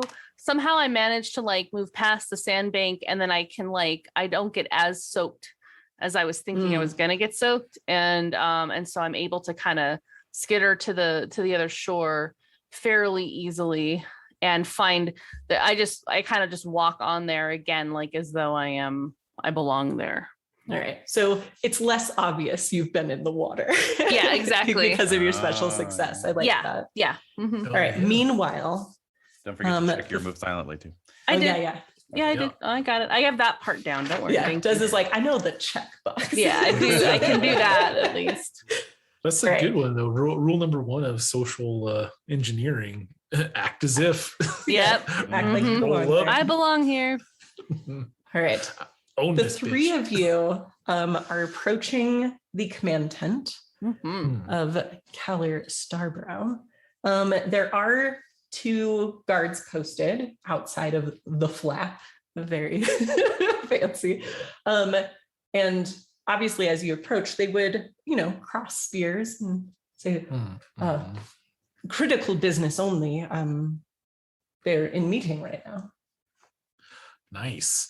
I want to see if I can do something social to introduce Samastina as an emissary of great import with urgent news for Commander Keller. Yeah, is that something you're good at? Who cares? I want to try anyways. Yeah. All right. So what skill are you using to do such a thing? If you have one, or are you just using your raw charisma? Well, sir. Well, sir. Let's see. I've got intrigue. I've got orate. I don't want to take the easy way out easy. I mean, I have intimidate. I don't want to go that route. Intimidate her guards. Yeah, sure. Right. That could have consequences. Step exactly. off, bitch. Right. If you'll know what's good for you. Right. Let's see here. I don't have a whole lot of great skills in communication, but let's try. I don't know, would this be intrigue? Perhaps like, because we did have Kenny zoom in with the dun dun dun cam. So I know you were saying that you were trying to like introduce and make clear like how important.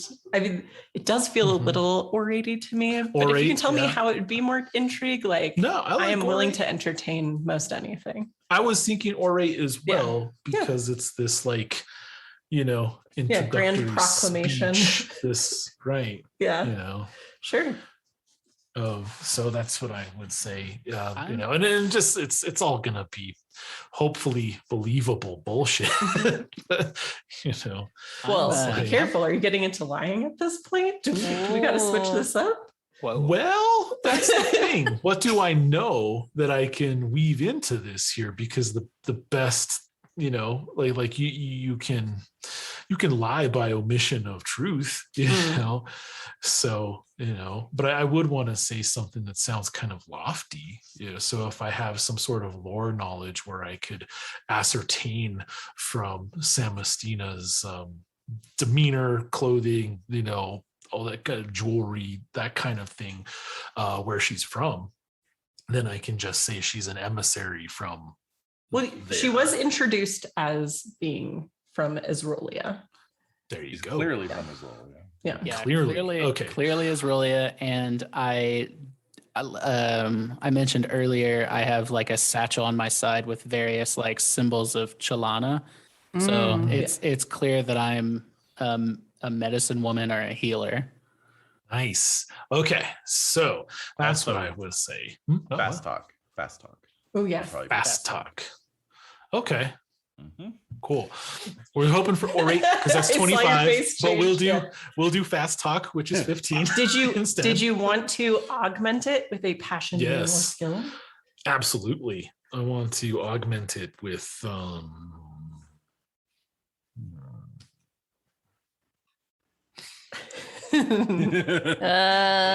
like, yes, I do. it's tough because I can't augment it with my hate for the Lunar Empire because that would be working against me because I want to go. You want to fight just him. Yeah. Start hacking and slashing and shooting and bowing and arrowing and everything all over the place. Mm-hmm.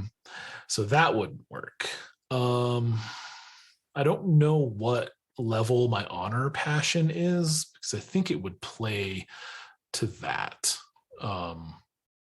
in this context. I just don't know what my honor is. Oh, you don't have that honor? May not have acquired an honor. Yeah. Not I did. I have an honor passion. I have one. I made a note. It would I just 60. Don't know what number it is. 60 is default. Okay. Also, if you had a loyalty Sartar, that could work. I do have loyalty Sartar, also at a number of some numerical value. Probably the same then. But yeah. Okay. Cool. Yeah, I really think it'd be honor though, because I'm acting against what I want, in service of what Samastina thinks is a loftier ideal. And I think that I'm almost honor bound to give that a chance to foster that, because it's not just freedom to be and breathe for me, it's for everybody, so I want to go and just start lopping nuggets off, but she wants to do the opposite. So it's well, it's not what I want, but I'm going to help you do it because that's what should be done. So or at the very least, it's the polite thing to do to give Samastina the in. That I was kind of taken to task about my social faux pas on that, and I'm trying to also show that I'm not just this uncouth ragamuffin this guy here. Excuse me.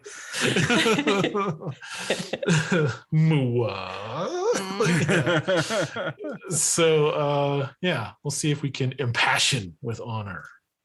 Let's see what happens. Okay. All right. 35 under 60. So well done. Okay. That'll work. So that adds 20 to the ability you are trying to use. Nice. So that gives me, got to roll under 35 for fast talk now. So let's try that. Cool. Yep. Here we go. Super go. Good. Oh, so close. No. 36. How dare you? All right. Nope. Oh, it hurts. Very painful. Very painful. Kenny has left the chat.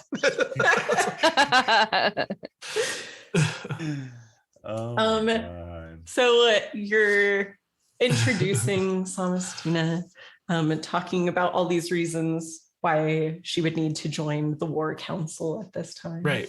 I would say yeah. if they're crossing the spears and they're official business only, they're meeting. We've come to the right place then.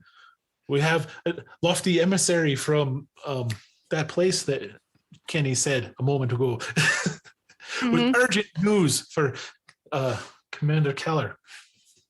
Yeah, and it looks like they're gonna let you through. It's starting to well, maybe, because for them they have to weigh: will I get in trouble for not letting her in, or for letting her in at this point? And they're oh no, I think she has everyone in there that she wants to confer with right now. Oh, gotcha. We go back and forth like that, So they put you on guard duty for your capacity to think, do they? Oh, it's getting that sort of thing. Yeah, we should probably shift gears. Okay, all right. Try a different tack because the first one didn't work so well. Are you moving on to intimidation? Yes, but not in a let us through or I'll kick your ass. But it doesn't have to be that. Yeah, more of a let us through or it's gonna be bad for you, because if you withhold necessary information that the battle could turn on, then that's your ass, Yeah, go ahead and try it. All right. Go ahead and try it. I could certainly try. Yeah. Okay. Wait. Let me do an augment on you first. I'm going to Huzzah! augment your intimidate with my intimidate by just kind of being there as Nice. well. Flexing, Just you know. with sheer presence. That's right. Nice. That's Just- right. Team flexing. Yeah. All right. So I have a get layers on layers here. I could augment my intimidate and to augment your intimidate. True facts. So let me Intimidation's augment. like an onion, you see. It is. Let me augment with my beast rune here.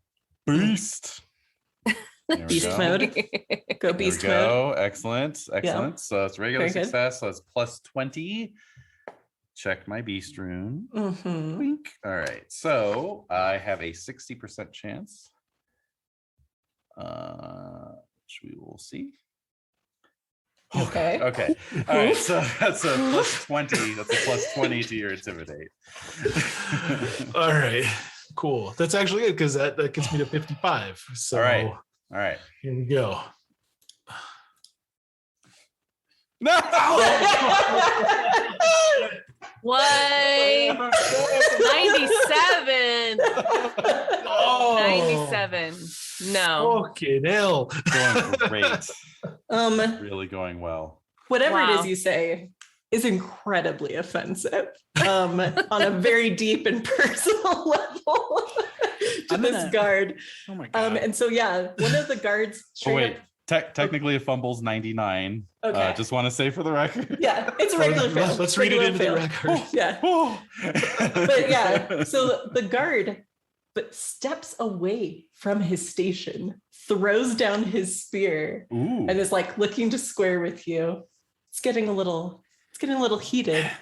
And then go ahead. Oh, Yes. I was just gonna say I want to like kick the side of my antelope and kind of get between these two fools. Ah. Absolutely. Yeah. Nice. And just be like, settle down. There's nothing here that needs to be said immediately, especially between you two. I have business with the commander. Will you let me see him or not?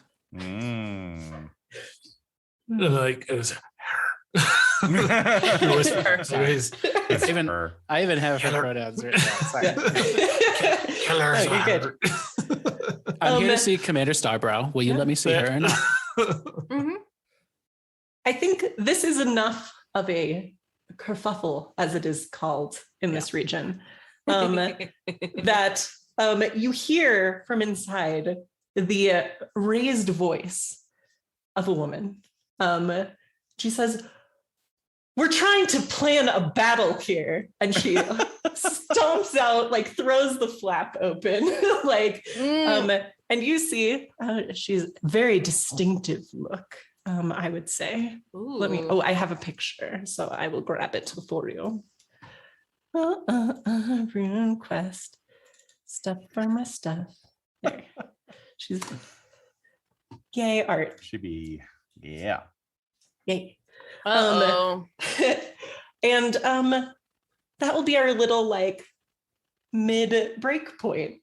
Is I mean, whether you want or not, now you have your meeting proper. And Serzian's over in the Lunar camp. So I there we sure am. so here we'll take a little break.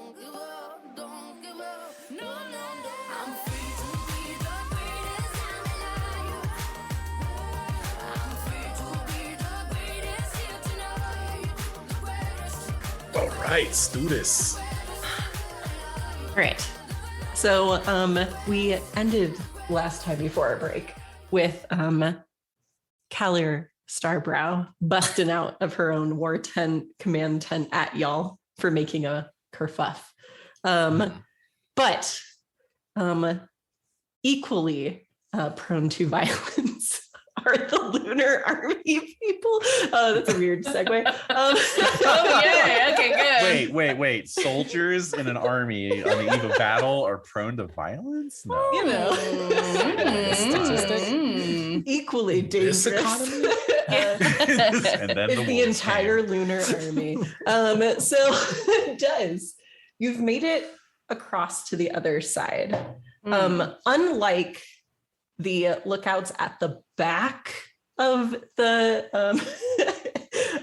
encampment that you wandered up to, the ones at the front of the lunar camp do seem to be a bit more engaged, maybe afraid to do a bad job. So a little bit more alert. Talk to me a little bit more about how you are traversing this camp to your sexassination goal, assassination goal. Well, so from the front of this camp, what can I see? Like, can I see there's like the tents that are well organized, you said? Yeah, so from where you crossed, because it was like right at that kind of where the road is, you would see that they're starting to set up kind of toward the beach, if you will, toward the cliffs.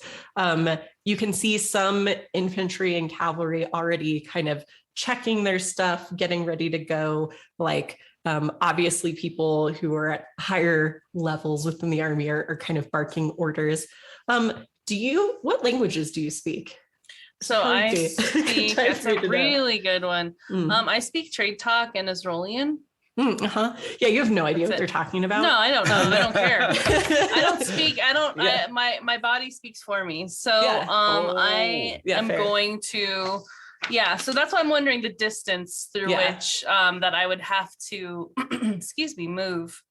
Yeah, so obviously they're setting up with kind of their regiments facing sort of that island area you came from. Obviously, you could progress down the road further to kind of get around this front line area, because behind them is where all of those columns and rows of tents are placed. And again, it's a very neat sort of setup. And about 3 rows back is where you saw before the larger sort of tents that looked like they were command tents and leadership. People of higher station would be like right at the center of those lines. Yes. Okay. So because in terms of playing this game, there is a lot of lore, even for the players to take into account. Right. And I think that's what makes it really special and fun. And I would like to do a wee bit of understanding of the lunar cult. So like, what is the god or deity of the Lunars? I'm trying to remember. Yeah, they have... What? Do we know? Yeah, I mean, you would be familiar, I'm sure. So it is my understanding, though, that it's like not one deity, right? Like there's this whole group Pantheon. Within that worship. Okay. It's one I didn't look far into, so let me look. Okay, I'm interject with yes, please do, please do. Please.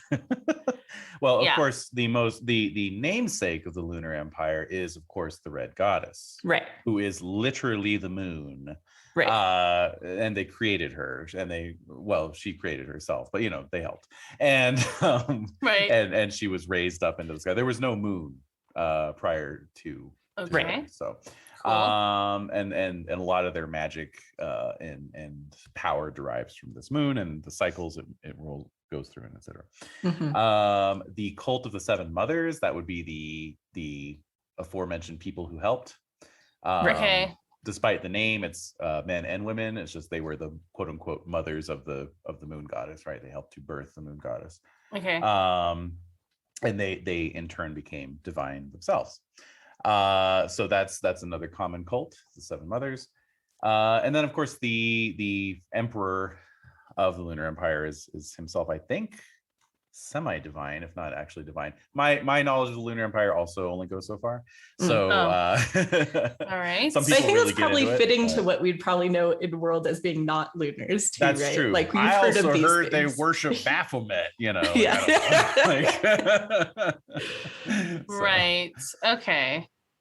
I'm just trying to figure out a way again to like change my appearance to reflect some type of weird spiritual component, so that they are just very dazzled and need to like just let me pass.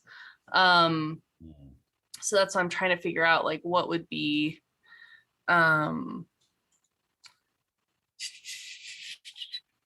yeah, just trying to figure out what that would look like. And I really don't know. So let's see. I guess I could just make myself into this really, like what I do know would be like the weapons they carry, right? I mean, I think I heard about those growing up in terms of their curved blades and and then just having a just like basically turning my skin red and just wielding this like this massive sword, just to look like this fearsome sort of weird being. I don't know. No, I like that. Okay. All right. Cool. So, and this is, talk to me again about the type of magic you are pulling. Yeah, so this would be, I think this would be glamour again. Okay. Or I also have shimmer, which let me just look at really quickly here. See, I never play spellcasters or any of this stuff, so this is just another kind of little reach for me. I mostly just want to like break things, but and again, this is not shown on the let's see. It's not a comprehensive list. So. It's not at all. Okay. So I guess like I'm trying to remember what shimmer was. Getting that for you here. Okay, shimmer. Each magic point you put into the casting subtracts -5% from the skill of any enemy attempting to hit the affected target.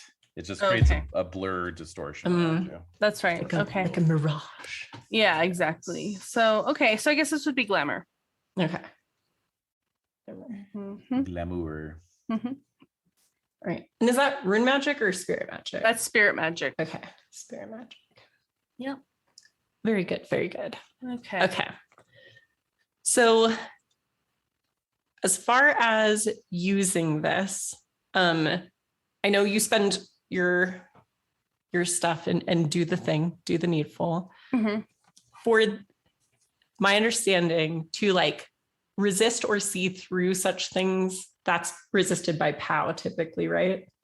Yes. Usually, yeah. Yeah. Okay. Okay. Good. All right. So I'm going to attempt to so I cast glamour, right? And so I use 2 points, and then I have to. That's it. Right? Then it happens. Let's see. That it happens. Does the thing. Because I'm looking at my magic skills and I don't. And you're there. Yeah. An adventurer has a chance of successfully casting each of their spirit magic spells equal to power times 5. Oh, power times 5. That's right. Okay, so 50. Okay, so that's 50.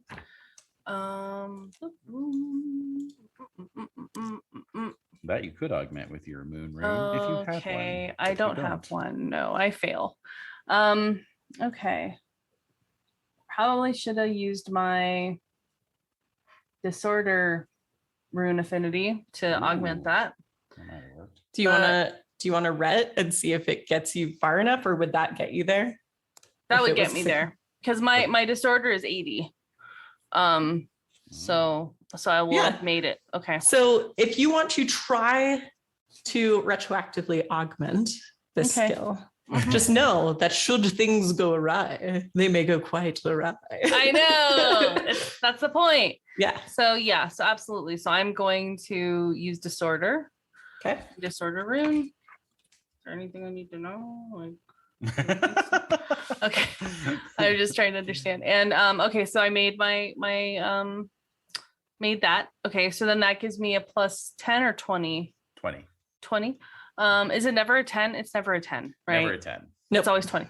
Okay, Yeah. so 20 plus 20, 30, or 50. Okay.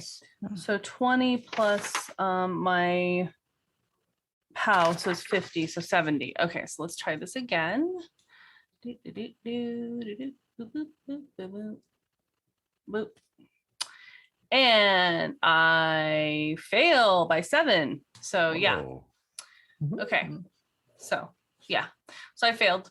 So here's the thing though about spirit magic is that when you are not successful with it, you know that you are not successful. Mhm. It's not like, and now I look like this, and you just like walk in like it's happening. Right. You know when the magic is happening. But for you today, and maybe it's some effect of the lunar camp, the way it's protected, you're not sure what it is, but it's just you're not connecting with this power that you can normally wield. Okay.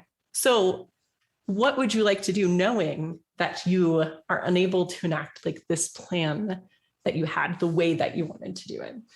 I'm just gonna start taking off my clothes. That's one way to go about it. I'm just gonna get naked. Yeah. Look at me. Yeah. Oh my god. So what? It happens during a game at one point or another that my character gets naked. That's just what happens. Yeah. So fair. So yes. So I just start taking off all my clothes. Like I take off my cloak and then any other kind of little tunic thing I might have covering me barely, and I just take off all of my clothes. I also want to say that it says if you are unsuccessful, no magic points are spent, and you may try again on the following round. So Okay. Let's try again. Okay. And your augment would still apply. So Okay. All right. Yeah. So take off my clothes. that would help. You're augmenting with nakedness. I am. Just fine. All right.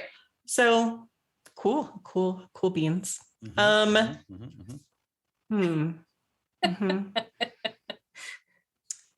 Yeah, I feel like going naked, it's less of a sneaky at this point though. Yeah, no, it's obvious. It's obvious. I don't think I'm sneaking anymore. Like I climbed onto the shore. Yep. And I was like, I'm going to do this, but I'm like, something's weird here. So I'm just going to pull out everything, pull out all the stops and just get naked, because that's gotten me places before. Okay. So. All right. It's got me places before. It has. Very good. And I'm undoing my hair. I'm like, because it's usually in this braid. So then I start like I'm like up on the shore suddenly in front of this watch. Yep. And I'm just taking off all of my clothes, and then I start to unbraid my hair. Yeah. Do you have a skill, or are you using just your charisma that you want charm. to apply to how they're reacting to this? Yeah, I have charm. Okay. I have charm. It's 55.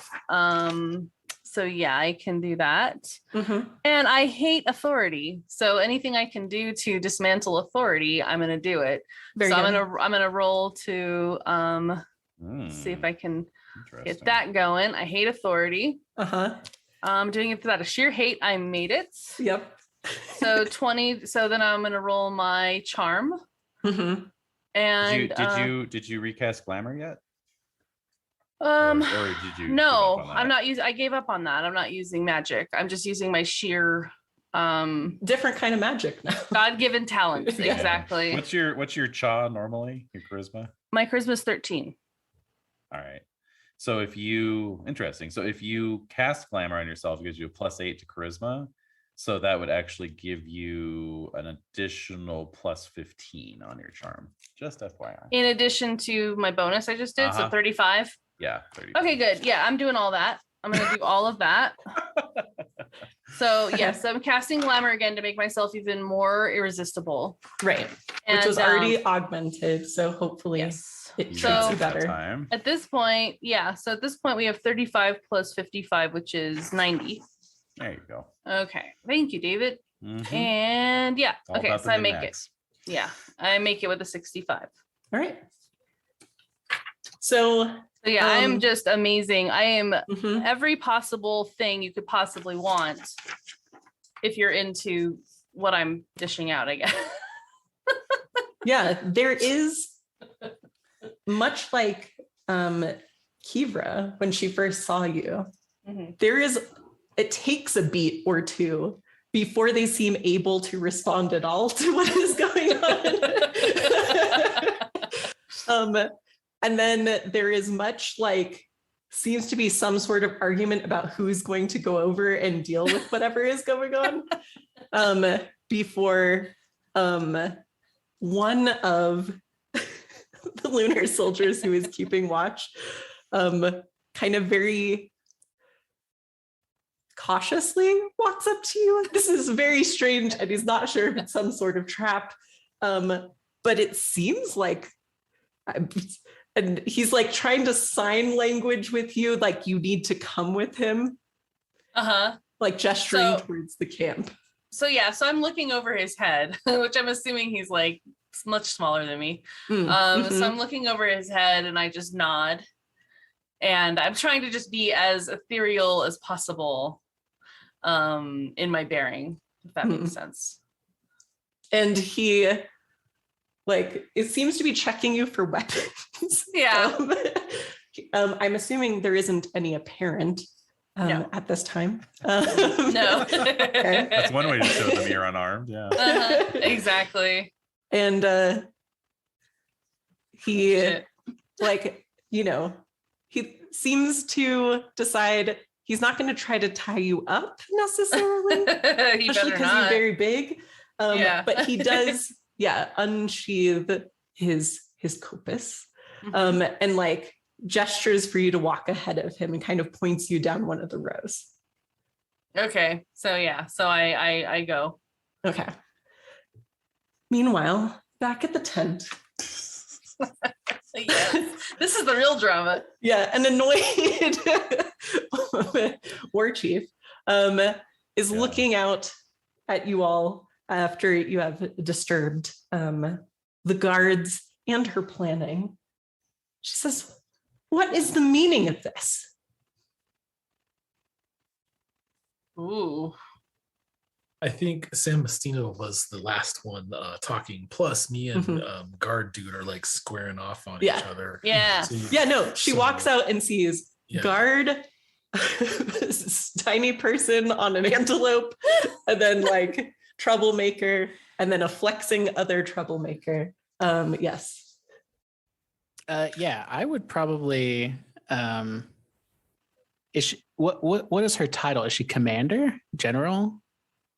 She is a queen. She's a queen. Oh, okay.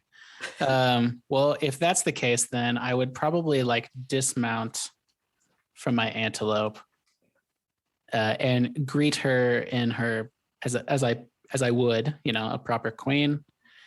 And I would just say, and you know, wait for her to be like, whatever, get up. And I would just, I don't know, I would be like, my lady, I know tensions are hot and you are on the eve of battle, and, or well, you know, it's about to go down. I know it's about to, what's about to go down. And I can't help but wonder if like, has anybody talked to each other? Are we trying to avoid the conflict? Are we trying to, or are we just trying to get men dead? I see. So, what skill would you say you are using to speak with her at this point? I would probably say orate, just because that looks like a good one. Looks like a good one. That's what I would pick. With your flowery language. Yeah, sure. Yeah, I guess I could sing it to her. Ooh. If I sing to you. What about talk Let like me sing this? you the song of my people. Yeah, exactly. Yeah. It's just typo negative. Yes. Because it's not trade talk. And I'm not trying to intimidate her or charm her or bargain or anything like that. So I guess orate would probably be my best one. Okay. And I would like to augment that with the earth rune. Right. Because I'm trying to be pragmatic here. Yeah, I'm trying to bring her back down to earth. That's right. From this violent place that she's at. Yeah. I'm like those tempers. I'm like snapping in her face. I'm like, hey, look at me. Look at me. I'm sure that's going well. Yeah. Over here. Yeah. Eyes are right here, my queen. My eyes are down here. Jeez. No, that's Surzine. Yeah. Let me see. Okay, so So I would roll a die, and I'm not adding anything to this die roll. Is that correct? So for what you're augmenting, you're just rolling against that thing, so your earth rune, to see if that can apply to what you're doing. Okay, it definitely do. Okay. I got 24. My earth rune is 70. Okay. So yeah. Which means that you got a success, normal success. So you get to add 20 to the skill you're trying to use now to orate the heck out of her. Okay, And, so my and check your earth rune. Yeah, and check your and earth check my rune. earth rune for show. All right, so my orate skill is 40. Now it's 60, so I need to roll a 60 or under. Yes. Right. Okay, dope. Okay, I okay. getting All it. right. I got All right. this. I got a Hey. 15, boy. Yeah. Nice. So that is Not a quite success. as special. Yeah, not quite, Wow. but it's successful. It's special to me. It's Yeah. No, your first success of the game. We Yeah. can go for it. Go. first Celebratory. Glorantha roll. Yeah. Nice. So yeah, Um, I'm like telling her, and she probably knows. Like I'm not hiding who I am or who I Right. work for. I'm like I'm with the Sisters of Mercy, and I start playing Yeah. guitar. Right? Yep. I love it. Correct. Love it. Love it. Mhm. Yeah. No, as you're talking, she does calm down from the temper what had flared up by being interrupted. Passion's running hot today. Mhm. And yeah, you're right. You're not hiding who you represent or who you are. And she, like any good leader should, appreciates the healers. They're kind True. of important. True. And she says, I understand, healer, your goal in preserving life. And if the Lunars had not appeared at our doorstep, I would not chase them into their lands. But I Then cannot give them this ford. Then let me talk to the Lunars. Ooh. Meanwhile.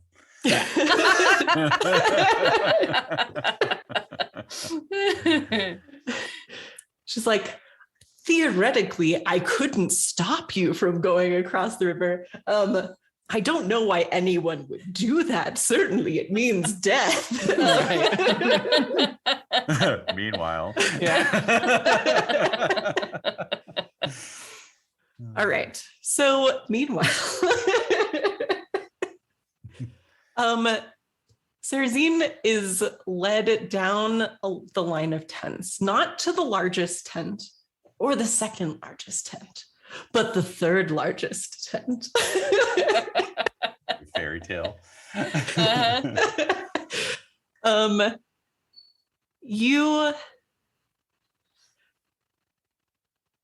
recognize that this is likely not a command tent, but probably the tent of one of the higher ranking officers. I think it's clear at this point they're just unsure what to do with you. Yeah. And also they don't know how to talk to you. Right. So they're bringing you to someone. Uh-huh. So you're getting somewhere. That's for sure. Good. Excellent. So obviously, like in a normal circumstance, he would go up and talk to the guards in front of the tent and blah, blah, blah, and they would let you in. That's kind of the expected order of operations. But obviously he's having you walk in front of him. So as you're walking through these rows of tents, we did say the big ones are the third row back. All of these people who are very regimented, doing what they're supposed to do, all have to kind of stop, like, just look at you, like going by, like no one really knows what's going on. And so of course these two guards in front of the tent, like, are just like holding spears, like, what? Like someone's rolling in a giant birthday cake or something. Like they have no idea what this is. And She is caked up. yeah. That's right. And but no, the person who has led you in this direction seems to be having this little bit of a confused argument with the guards, and one of them goes inside the tent, likely to relay some sort of message. Besides just being hot and naked and stuff, and glamourful, is there anything else you would like to do or prepare for at this time? Yeah, so I want to just go into the tent. Since I have them a little bamboozled and that guy went through, I'm going to see if I can try to just walk in. Okay. So you just walk in. You hear the guard say something at you, maybe to try to stop you, although he doesn't really seem to be doing much about it. And you walk in, and inside is very well appointed. There are kind of these curtain dividers that are put up to make the tent more functional as a working and living space, pillows and silks and various things that just make it a little bit more inviting. And you see the person that's led you here, this guard, this lookout, talking to someone in much finer gear. And he seems to be like putting on armor and everything, getting ready for whatever is about to be going down. And like seems a little bit angry and confused as he's talking to this person, and then looks over at you and switches languages a couple of times until he gets to one that you seem to respond to, since your native language is Esrolian. It says, "What a gift we have."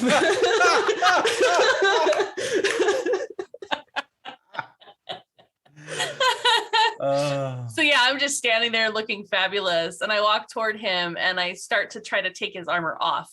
Now, are there tools or weapons or anything in this tent? So he has his sword on his sword belt. Excellent. But yes, there would be in here various things. You can tell like a fancy officer like this has to make his selections, right? So there are a few different options that are arrayed on his weapons rack, his armor racks and such. And he has picked out what he's going to wear to win this battle this day. And that's what he is working on, donning at this time. So I'm attempting to take it off. Cool.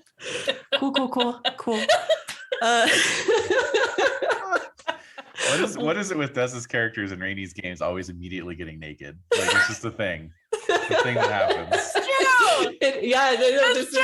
This has been my experience. Because it's true.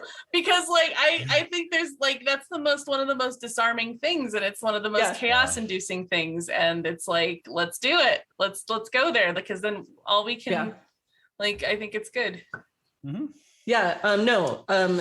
Somewhere on the other side of this creek, Korsar feels chaos happening. Oh no! What are you gonna do? No. Yeah, exactly. Not that chaos. Different kind of chaos. All right. I think we need some sort of fresh roll to see how your wiles are functioning. So I have and I would consider this the same encounter. Yeah, so I still have my little boost. That's what we're calling it. Bonuses. Yeah. Okay, so I still have a plus 35 to whatever it is. Okay, so how about... Yeah, you're still at sexiness rating 90. 90, yes. Well, I'm thinking I could just start dancing for him. Ooh. Yeah. And see if that does anything. I'm not the best dancer, but I would... But do you have to be have some fans in here when you're this naked? Yeah. Yeah. You got a fan going? Are you okay there? All right. Get a fan. Oh my God. All right. All right. So very good. The Hello Uglies fan. Okay. Yeah. So I am going to I'm gonna dance. So it's gonna be 55 then. So we'll see if that goes over well. Oh no, that's a straight up fail. Like fumble beyond That is a critical fail. That is a fumble. Which I will straight up. That is just, this is Kenny. This is what happens when I play. Yeah. It happens all the time. It's also digital dice. Yeah, Digital dice Des eat me. can't use digital dice. No, Frankly, I'm flabbergasted. you should be. Frankly, I'm offended. No, oh god. All right, It's such so offense. I don't know how to dance apparently at all. No, I think he sees through you. I think he sees what's really going on. He's like, wait a minute. Okay, all right, really quickly. Mhm. So you said there's a lot of different armaments. Yep. What are Are you switching tack? at this I point? may have to quickly. I may have to pivot. That's Okay. fine. I've done it before. Are there any rapiers like on this little like weapon holder? Are there just hardcore swords, rapiers, daggers? Like what's there? Yeah, Axes? sure. There's an assortment. There's something rapier like. Yeah, go for it.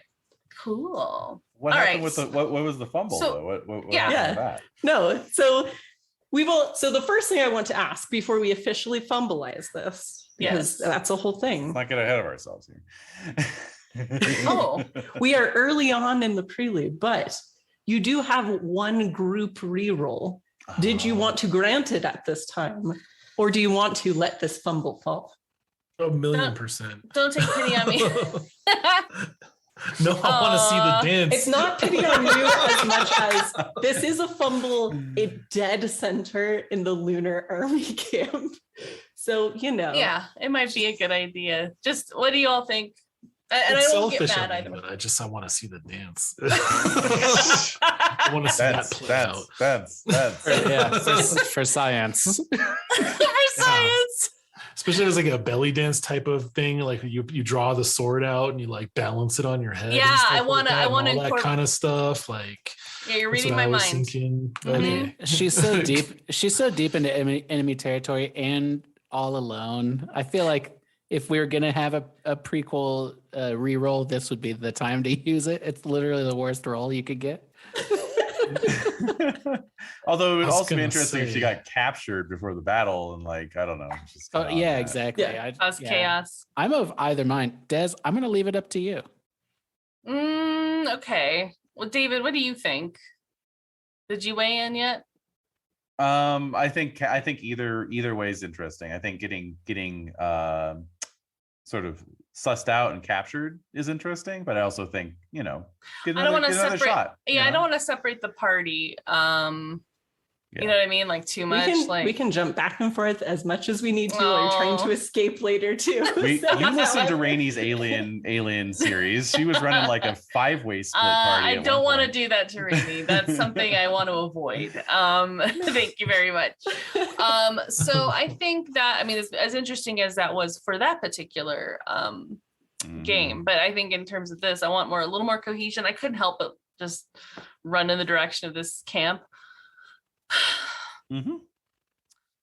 I don't know. I want to let it ride because I am curious how what's going to happen next. So due to the fumble, because that's where all the fun weird stuff happens. So I say I did fumble, and it's like I'm not used to dancing without music. I think, and that's throwing me off a little bit. And the fact that he was like so receptive right away, I was a little shocked. I Right. thought he was going to be just like, get the hell out of here, blah, blah, blah. Because I know these guys don't necessarily always like this, like Mhm. a female form. They're not always interested in that.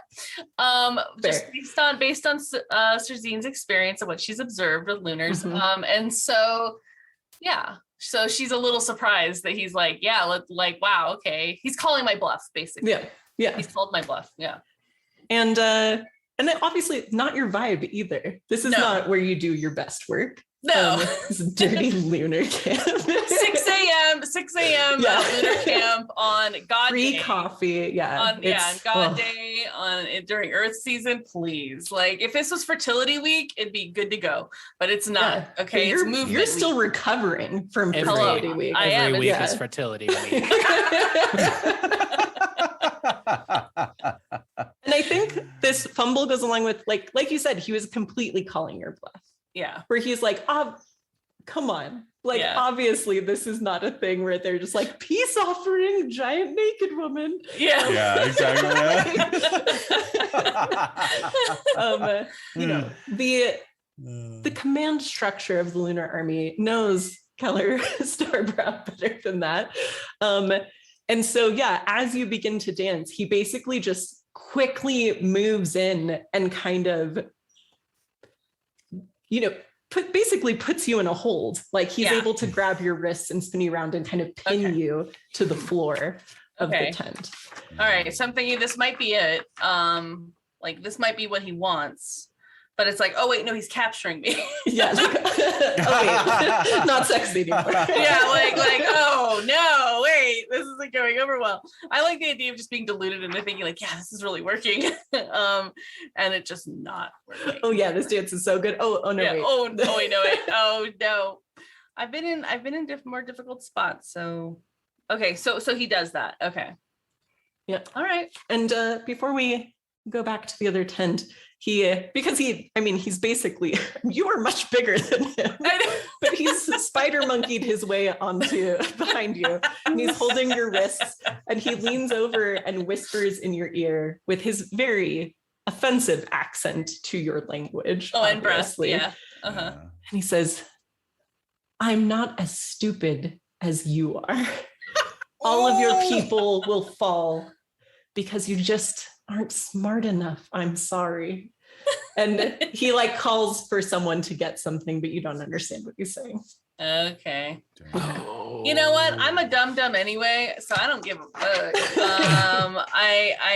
I'm not that dumb, but I mean, I'm smarter than him in different ways. Yeah. No, and he's just arrogant. It's fine. He is. Yeah. So it's just kind of like, okay, like this is the next move. I think like Cerzine, it's like this is an element of play where it's like, okay, the game went this way, so now what's my next move? And so she remembers like the different things that were the different weapons that were on the weapons, what is it? Yep, the weapon rack. Thank you. And so she's just keeping that in mind. Okay, right, back at the command tent. I'm sorry, one other thing. Plus, go. it's still also distracting. Yeah. I mean, it's still something that's like, now we have to deal with this. Yeah. On top of trying to get this battle. Oh, absolutely. Yeah. Okay. Trying to feel better about my choice. No, you have not ruined anything at this point. I think if digital dice have ruined. That's what they do to you. Also, your cult is a trickster god, so of course you're gonna get hoisted by your own petard from time to time. You know. Oh, almost all the time. Yeah. But also like even just looking at this for like worst case scenario of what happened, right? Yeah. They're supposed to be organizing for their push, and now one of their lead officers is dealing with this whole situation in particular.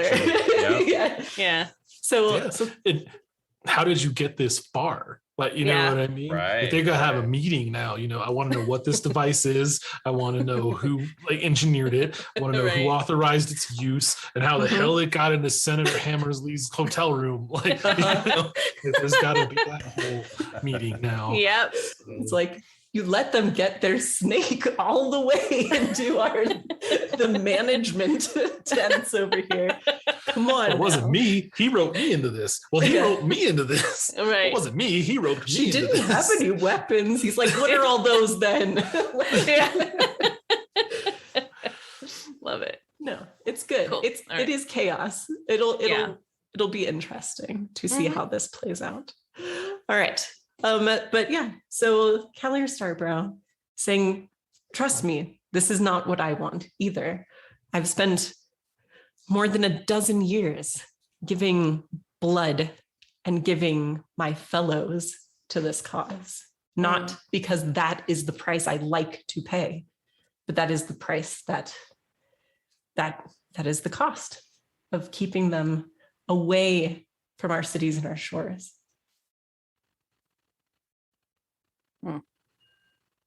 There is another way, and it is diplomacy. The Lunars, we can get them to turn around. Chuckles nervously. I think she would laugh loudly. She's like, please tell me how. I mean, I'm sure she more. probably senses like that I'm like I'm grasping for straws here. Yeah. But it's like, I don't know. It's too early for this. It's too early. Wait, are you just trying to negotiate a peace deal because you want to go to bed? I'm like, I just want to go to bed. Like, is there a shower anywhere?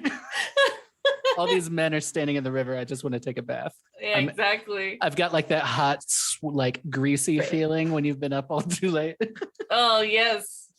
And I'm like, just please. Yeah, She so says, I don't know. No, I understand what you mean. I don't know if diplomacy is part of the Lunar's language, but there are many things that we were doing to dissuade them from even trying to make this push in the first place. And if we could get them to rethink because of our superior battle prowess, then that would be a victory. If we could do it without a single weapon being loosed or swung, I would accept that. I might look over to my companion here, Korsar, the uncouth, and just be like, my companion here is versed in battle, and he may see some advantage that perhaps in the escalation of things that maybe has gone overlooked. All I am saying is give peace a chance. And I do sing that part. Merle sing. Yep. Just kidding. Mm-hmm. I just want to be like, all I'm saying is like, don't make the first move. Is wait for the Lunars. Maybe we can figure something out. All right.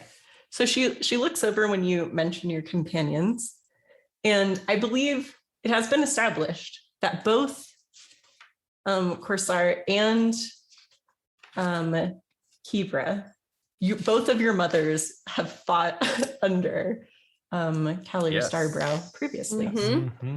Yep. And so she looks at them and looks back at you. She says, "These pups were born in war. I know both of their faces." We're war pups. Oh, war pup! Yeah. Yeah. I was 9 years old. She says, "But I agree with you. Go to the waters, see what the priests are doing there. See that we are waiting for the Lunars to make the first mistake. We're not pushing into their lines. I swear, no one from this camp is going into their camp and starting shit. That's not what's happening." I'm like, mm-hmm. I think that would be the cut to the moment of just like the cheek to the ground of the tent, like, oh shit. Yeah. All tied up, thrown into the cell like a sack of potatoes. Yep. Didn't go as planned. Yeah.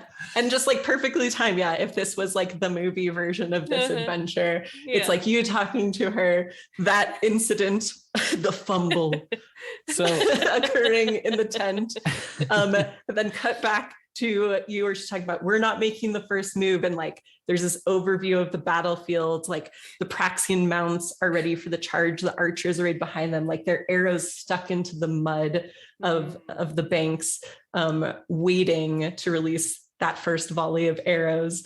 And and then from within the Lunar camp, there comes the sounding of the war horn. Something has caused an alarm. Oops. And I think for the sake of figuring out exactly what to set up for this next time, I think that's where we'll call it today. Yeah. Okay. So we can plan some things. But yes, the battle has been pushed forward slightly because apparently someone has infiltrated enemy lines. Oh, why? Caused quite the stir. Hey, think of it this way. If it delays the battle or the battle quote moves forward or whatever, it may, there may be room for negotiation somehow. I don't know. I don't know. Maybe. No, I think like, so things I'm thinking about as far as consequences, like thinking of this as a battle situation, like this guy isn't like the leader of this whole like army, Right. but he's a very key part of this first push. And if he is dealing with you because you are the snake that entered his den, and that his guards apparently let do so because titties, because naked, yeah, then now they're lacking that leadership in this first push. So things are definitely shifted. Obviously, you are put in a difficult position, no pun intended, of like having to figure your way out of this very far behind enemy lines at this point. As the battle probably starts. But you know, I trust your brain to figure a way through it. I don't trust the dice to help you with that. No, they're definitely I'm sure not. You will have plans. I will. I think I just need to bring my dice in from where they are currently, and I can't use digital dice anymore. Where they just David I don't know. is holding them hostage, not He letting you is, use them. Yeah, he's just saying you must play the game this way instead and not with your dice. But yeah, I really do need to just start using my physical dice, which is very odd. And talk about superstitious. I mean, yeah, there they are. In all their glory, in their salt bath. They've been pretty damn good. So I feel very confused and superstitious about not using digital dice. But I mean, as you all have seen, I get more and more witnesses every time I play with folks online that they see my luck, and it's absolutely absurd. I mean, so it's weird. Thanks for coming to my TED Talk. Like doing weird things to you in general. Yeah, but not like this weird. No, this is just straight up a whole other level. Yeah, they just don't. They're not interested in playing. Definitely. Yeah. So, but hopefully it helped a little. And I love all your characters, everybody. I think it's really fun. Yeah. And Rainey, you're doing great. I know this is completely new, and you are doing awesome.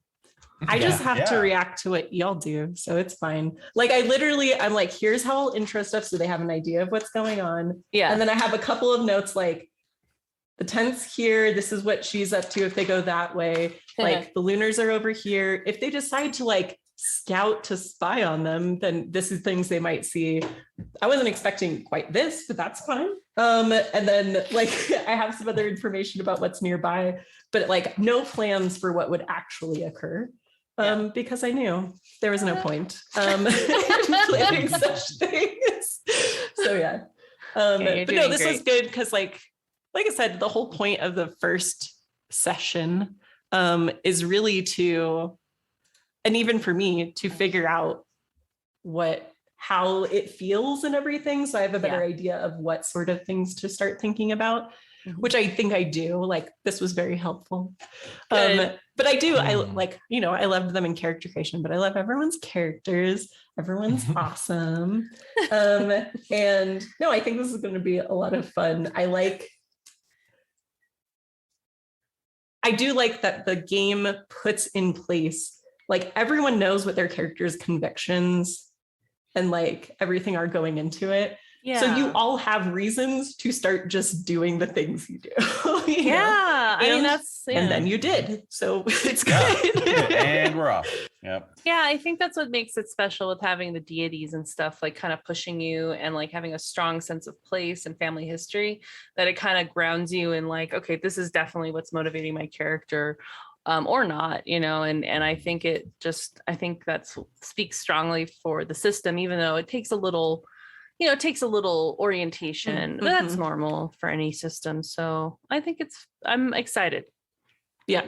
And I will share like the GM screen stuff, just so all of you guys have quick reference of things for like how some of the roles and stuff work. And then I'm going to print some stuff and put some stuff together based on what we ran into today to make it easier for me as well. Because like, you know, you just start to build your tool set. You don't know what you need going into it necessarily. And without David being here, I'd be like, I don't know what is happening.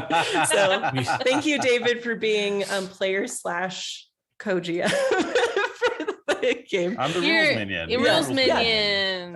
Yeah. I appreciate you. So that's Always nice. We need to mount a TV over your monitors, Rainy, so that and then like hook it to your computer so that you can have your virtual GM screen like up there. Oh, I do think next time I am going to bring my Surface so that I have like my little tablet for like quick reference stuff, and then I can just have my regular game stuff up on the screen too. I think that'll make it easier, because then I'm not trying to run everything on the thing that's also doing all the recording and all that. Yeah. Fine, we can just do that then. Instead of buying a Just TV to have put to- on the wall in my office. And wall mounting it. Oh man, it'd be so cool. I'm kind of curious what Kenny thinks about all this in terms of the system playing with our asses, like, you know. Fresh. Well, Yes. you know, I mean, it's great playing with everybody again. Although Des, we've played together. We played Pendragon. Yeah, But you haven't played with this whole group all at once, but you've Not all at played once. with pieces of it. That's right. Yeah. Exactly. Wait, have you played with David as a player though? Nope. Ooh. See, so that's novel. It is novel. Yeah, it is. So yeah, I mean, obviously I'm having a great time. I love all you guys. Everybody's characters are super awesome. David's knowledge, as always, is invaluable. Rainey, I think you're killing it as a GM. Me too. I just think everybody's doing such a good job. And as far as the system goes, obviously it was a little confusing for me. I'm not great at anything involving numbers. Okay. Which is why I generally play year zero stuff, because it's like roll a bunch of dice. The sixes mean you won. Yeah, no, I do like that too. Yeah. So yeah, I like those kinds of games, but I like Call of Cthulhu plenty, and other games like that. But so far, this stuff is, I wouldn't say it's intuitive, but having experience with Call of Cthulhu, a little bit of experience with Pendragon, although probably not enough experience to pull on. I'm feeling pretty comfortable with it, and just having that short chat during the break of just like, nope, this is how you roll.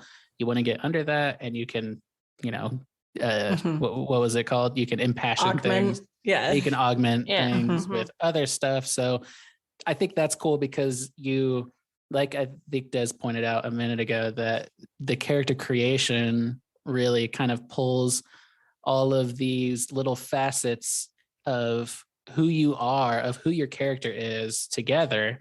And once you have them, you're kind of ready to just, like David said, just like, okay, go. And so it's like, oh, I have a high earth rune. And when I was making my character, I didn't know really what that meant. But now I'm like, oh, it's like I'm pragmatic and, grounded and stuff like that. So I can draw on that personality trait to help my skills and to have a higher chance of success. So it's just kind of that beautiful synergy between how you can be playing your character, or how you should be playing your character, and the rules just kind of like elevating you to that, because you have that that incentive, right? Like if there was no incentive to be a pragmatic earth rune person, I would never even look at my earth runes again unless I had to for some mechanic. But because there's an incentive to do that, all of a sudden I get this intense visualization of, like runes, just kind of like empowering my character through their affinities and elemental, blah, blah, blahs. Yeah. Nice. So that's what I have to think, I think. Thank you. I think like the thing that made this easier too, like as far as running, because like I said, all I'm doing is reacting to whatever it is you'll try to throw at me right now. But I knew with this group in particular, that I could rely on like a role play first, like way into the game, where it's like I knew you would do stuff and interact with the world, and then we could figure out what the roles were as they came up and kind of learn it together and like decide how we were going to handle it. So I think that makes it a little easier too, because it's less like, other than making David be the demo by making him roll immediately out of the gate, just because I knew he'd be able to. But it kind of gives a like soft launch into like the crunch part of it, because you can just play the game first. Definitely. Yeah. Hey, well, thanks everybody for spending this time together, and hope the rest of your next couple of days is good.